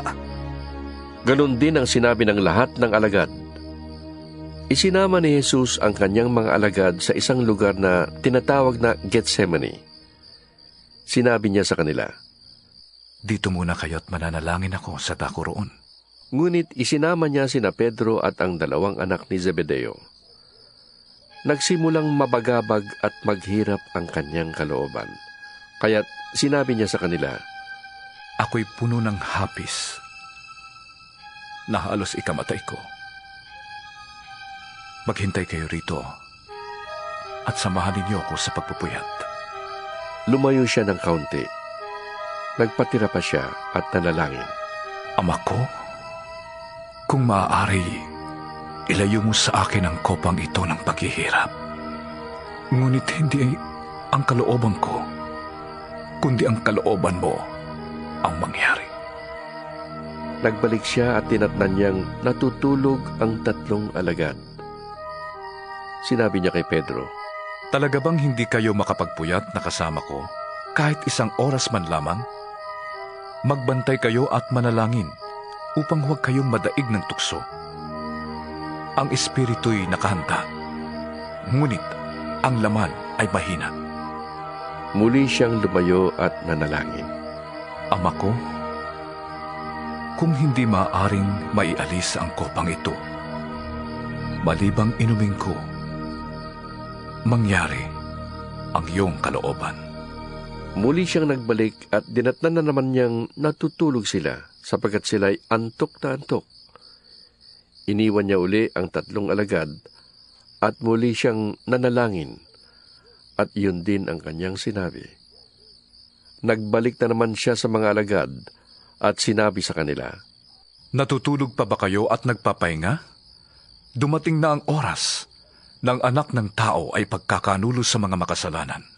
Bumangon kayo at tayo na. Narito na ang magtataksil sa akin. Nagsasalita pa si Jesus nang dumating si Judas na isa sa 12. May kasama siyang maraming tao na may dalang mga tabak at pamalo. Sugo sila ng mga punong pari ng mga Hudyo at mga pinuno ng bayan. Bago pa sila dumating doon, sinabi na ng taksil sa kanyang mga kasama, Kung sino ang halikan ko, siya ang dakpin ninyo. Nilapitan agad niya si Jesus at binati. Magandang gabi po, Guro. Saka hinagkan. Sinabi sa kanya ni Jesus, Kaibigan, gawin mo na ang sadya mo. At siya'y nilapitan nila at dinakip. Nagbunot ng tabak ang isa sa mga kasama ni Jesus at tinaga ang utusan ng pinakapunong pari ng mga Hudyo at natagpas ang tenga niyon. Sinabi sa kanya ni Jesus, Ibalik mo yung tabak sa lalagyan. Ang gumagamit ng tabak ay sa tabak mamamatay. Hindi mo ba alam na kung hihingi ako ng tulong sa aking ama, ay padadalhan agad niya ako ng libu-libong mga anghel? Ngunit paanong matutupad ang mga kasulatan na nagsasabing ito'y dapat mangyari? Binalingan niya ang mga tao at sinabi, Ako ba'y tulisan at naparito kayong may mga tabak at pamalo upang ako'y dakpin? Araw-araw ay nauupo ako sa templo na nagtuturo at hindi ninyo ko dinakip. Ngunit nangyari ang lahat ng ito upang matupad ang sinulat ng mga propeta. Tumakas ang mga alagad at iniwan siyang mag-isa. Dinala si Jesus ng mga dumakip sa kanya sa bahay ni Caiphas, ang pinakapunong pari ng mga Hudyo. Doon nagkakatipon ang mga tagapagturo ng kautusan at ang mga pinuno ng bayan. Sumunod si Pedro, ngunit hindi gaanong lumalapit. Pagdating sa tahanan ng pinakapunong pari, pumasok din siya sa bakuran at naupo sa patio kasama ng mga bantay. Ibig niyang makita kung ano ang mangyayari. Samantala, ang mga punong pari ng mga Hudyo at iba pang kabilang sa Sanhedrin ay naghahanap ng sinungaling ng saksi laban kay Jesus upang ito'y maipapatay. Kahit na maraming humarap at sumaksi ng kasinungalingan tungkol sa kanya, wala silang matagpo ang makakapagpatutuong si Jesus ay dapat mamatay. Sa wakas, may 2 humarap at nagsabi, Sinabi ng taong ito na kaya daw niyang gibain ang templo ng Diyos at muling itayo sa loob ng 3 araw. Tumindig ang pinakapunong pari at sinabi kay Jesus, Wala ka bang isasagot sa paratang na ito laban sa'yo? Ngunit hindi umimik si Jesus. Kaya't sinabi sa kanya ng pinakapunong pari, Iniutos ko sa'yo sa ngalan ng Diyos na buhay. Sabihin mo sa amin kung ikaw ang Mesyas na anak ng Diyos. Sumagot si Jesus, Kayo na ang nagsabi. At sinasabi ko pa sa inyo, di na magtatagal at makikita ninyo ang anak ng taong nakaupo sa kanan ng makapangyarihang Diyos at dumarating na nasa alapap. Pagkarinig nito, pinunit ng pinakapunong pare ang sariling damit at sumigaw. Ginabastangan niya ang Diyos! Hindi na natin kailangan ng magsaksi! Narinig ninyo ang kanyang paglabastangan sa Diyos! Ano ang pasya ninyo? Sumagot sila. Dapat siyang mamatay! At dinuraan nila si Jesus sa mukha at pinagsusuntok. Pinagsasampal naman siya ng iba at kinutya. Hoy! Kristo! Hulaan mo nga kung sinong sumampal sa'yo! Samantala, si Pedro ay nakaupo noon sa patio. Nilapitan siya ng isang utosang babae at sinabi sa kanya, Kasamahan ka rin ni Jesus na taga Galilea, hindi ba? Ngunit nagkaila si Pedro sa harap ng lahat. Wala akong nalalaman sa sinasabi mo. Sagot niya. Pumunta siya sa may pintuan at nakita siya ng isa pang utosang babae. Sinabi nito sa mga naroon, Ang taong ito ay kasamahan ni Jesus na taga Nazaret. Muling nagkaila si Pedro. Isinusumpa ko, hindi ko nakikilala ang taong yun. Maya-maya'y lumapit kay Pedro ang mga naroon. Sabi nila, Isa ka nga sa mga tauhan niya. Halatang halata ka sa iyong punto. Mamatay man ako, talagang hindi ko nakikilala ang taong yan. Sagot ni Pedro. At siyang pagtilaok ng manok. Naalala ni Pedro ang sinabi ni Jesus. Bago tumilaok ang manok, 3 beses mo akong ikakaila. Lumabas siya at tumangis ng buong kapaitan. 27 kabanata. Kinaumagahan, nagpulong ang mga punong pari ng mga Hudyo at mga pinuno ng bayan kung paano nilang may papapatay si Jesus. Kaya siya'y iginapos nila at dinala kay Pilato na siyang gobernador doon. Nang makita ni Judas na si Jesus ay nahatulang mamatay, nagsisi siya at isinauli sa mga punong pare at mga pinuno ng bayan ang 30 salaping pilak. Sinabi niya, Nagkasala ko. Ipinagkanulo ko ang dugo ng taong wala ni bahid ng kasalanan. Ano pakialam namin sa'yo? Bahala ka sa buhay mo. Sagot nila. Inihagis ni Judas sa loob ng templo ang mga salaping pilak at pagkaalis doon, siya'y nagbigti. Pinulot ng mga punong pare ang mga salaping pilak. Sinabi nila, Labag sa kautusan na ilagay ang salaping ito sa kamangyaman ng templo sapagkat bayad ito sa buhay ng isang tao.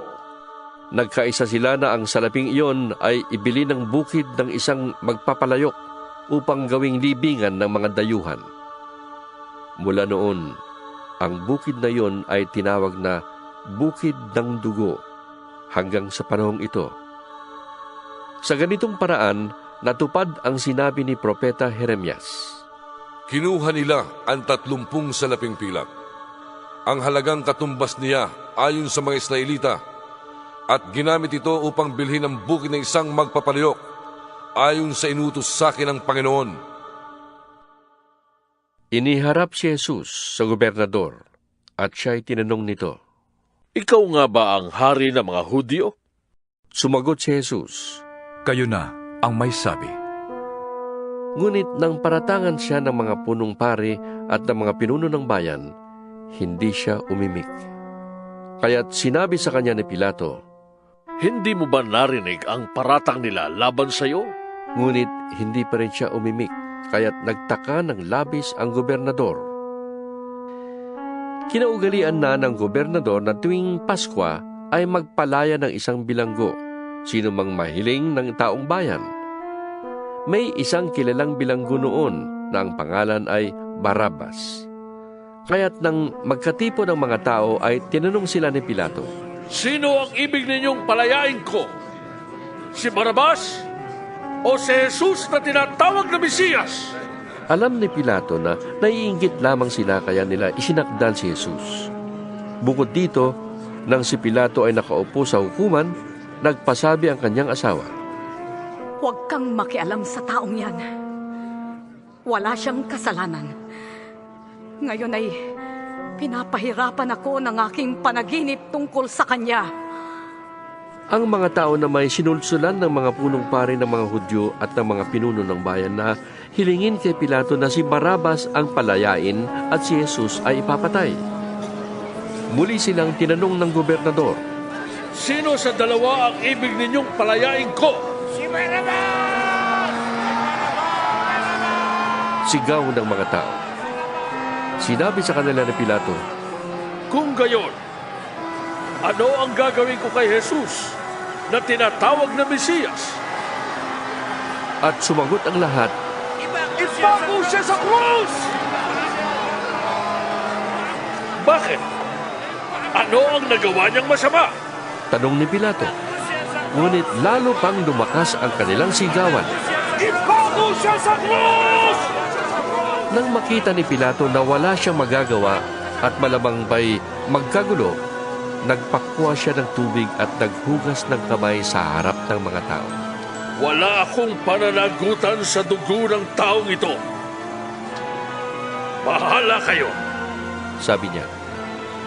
Sumagot naman ang mga tao, Pananagutan namin at ng aming mga anak ang dugo niya!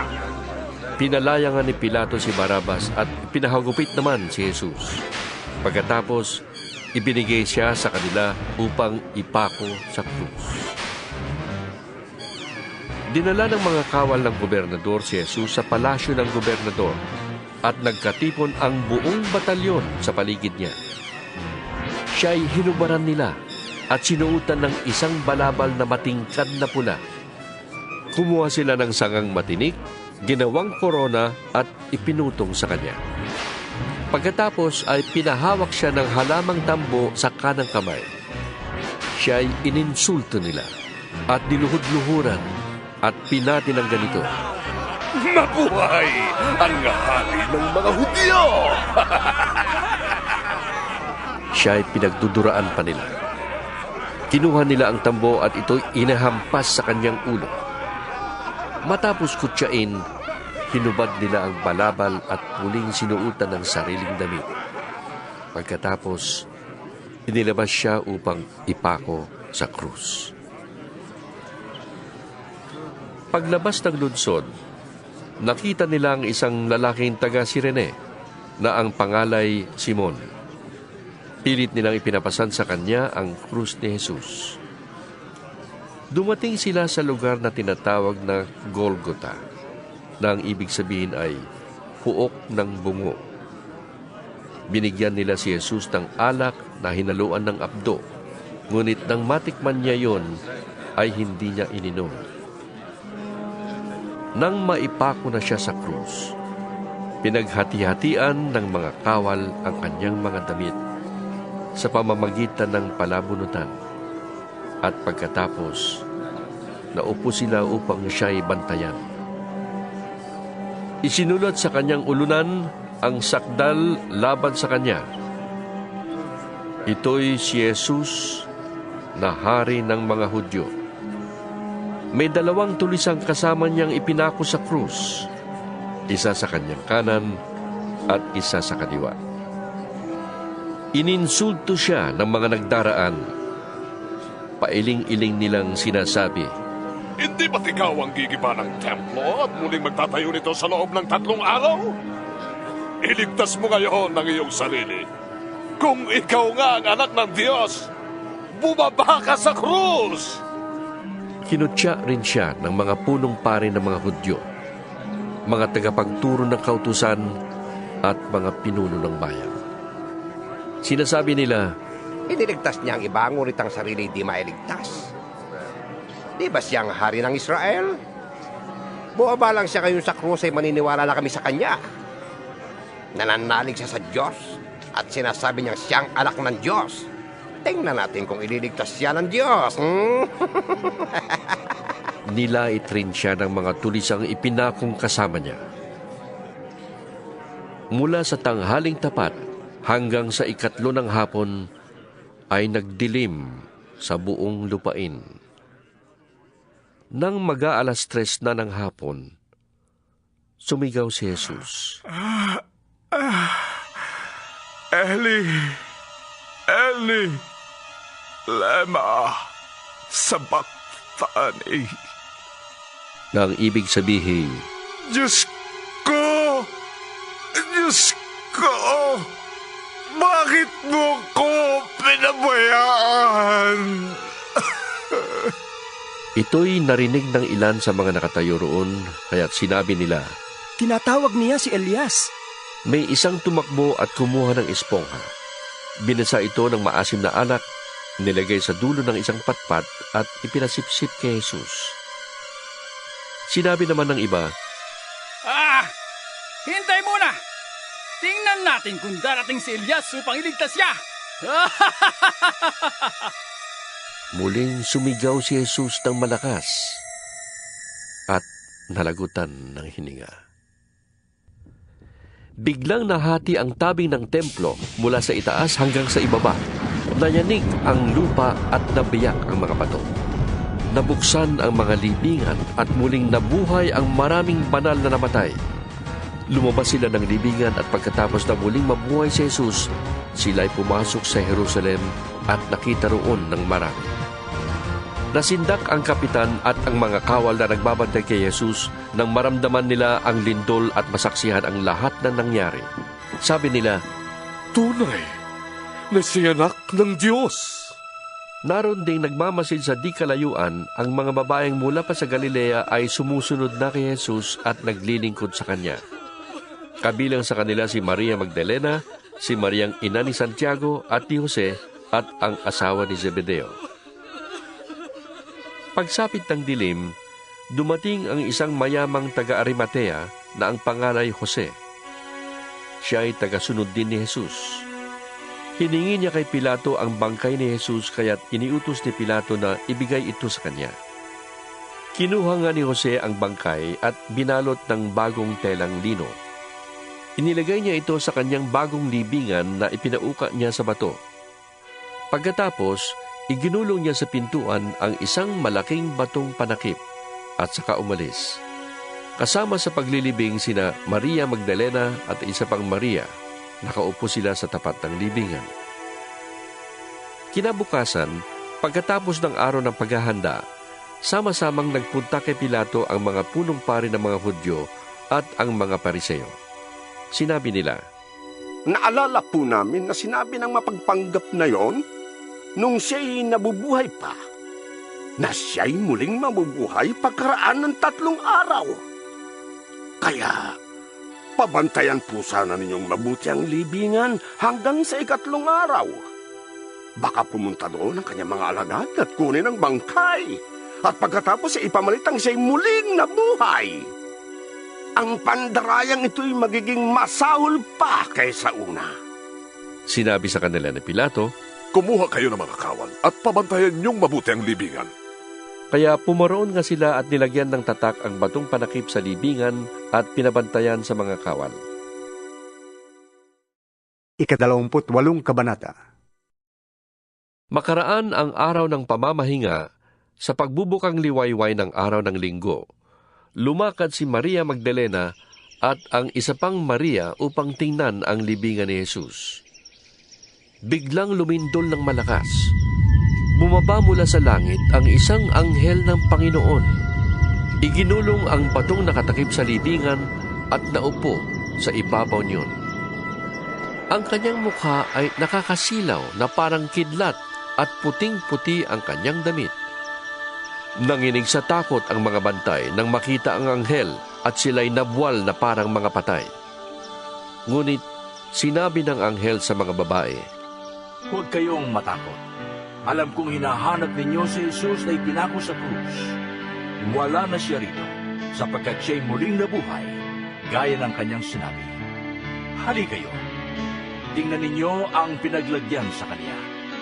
Pagkatapos, lumakad kayo agad at ibalita sa kanyang mga alagad na siya'y muling nabuhay at mauuna sa inyo sa Galilea. Makikita niyo siya roon.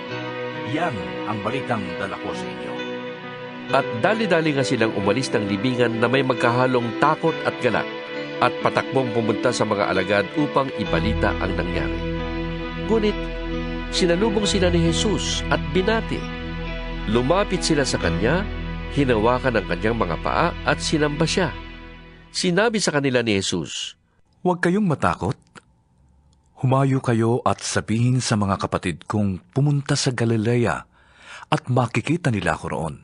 Pagkaalis ng mga babae, pumunta sa lungsod ang ilan sa mga kawal na nagbabantay sa libingan at isinalaysay sa mga punong pare ng mga Hudyo ang buong pangyayari. Nakipagpulong ang mga punong pare sa mga pinuno ng bayan at nagkasundo silang suhulan ng malaki ang mga kawal. At ang mga ito ay inutusan nilang ganito ang ipamalita. Habang natutulog kami kagabi, dumating ang mga alagad ni Jesus at ninakaw ang kanyang bangkay. Sinabi pa nila, Huwag kayong mag-alala. Kung makarating man ito sa gobernador, kami ang bahala. Tinanggap ng mga bantay ang suhol at ganun nga ang kanilang ginawa. Kaya magpahanggang ngayon, ito pa rin ang balitang laganap sa mga Hudyo. Pumunta ang 11 alagad sa Galilea sa bundok na sinabi sa kanila ni Jesus. Nang makita nila si Jesus, siya ay sinamba nila. Subalit may ilan sa kanilang nag-alinlangan. Lumapit si Jesus at sinabi sa kanila, Ibinigay na sa akin ang lahat ng kapangyarihan sa langit at sa lupa.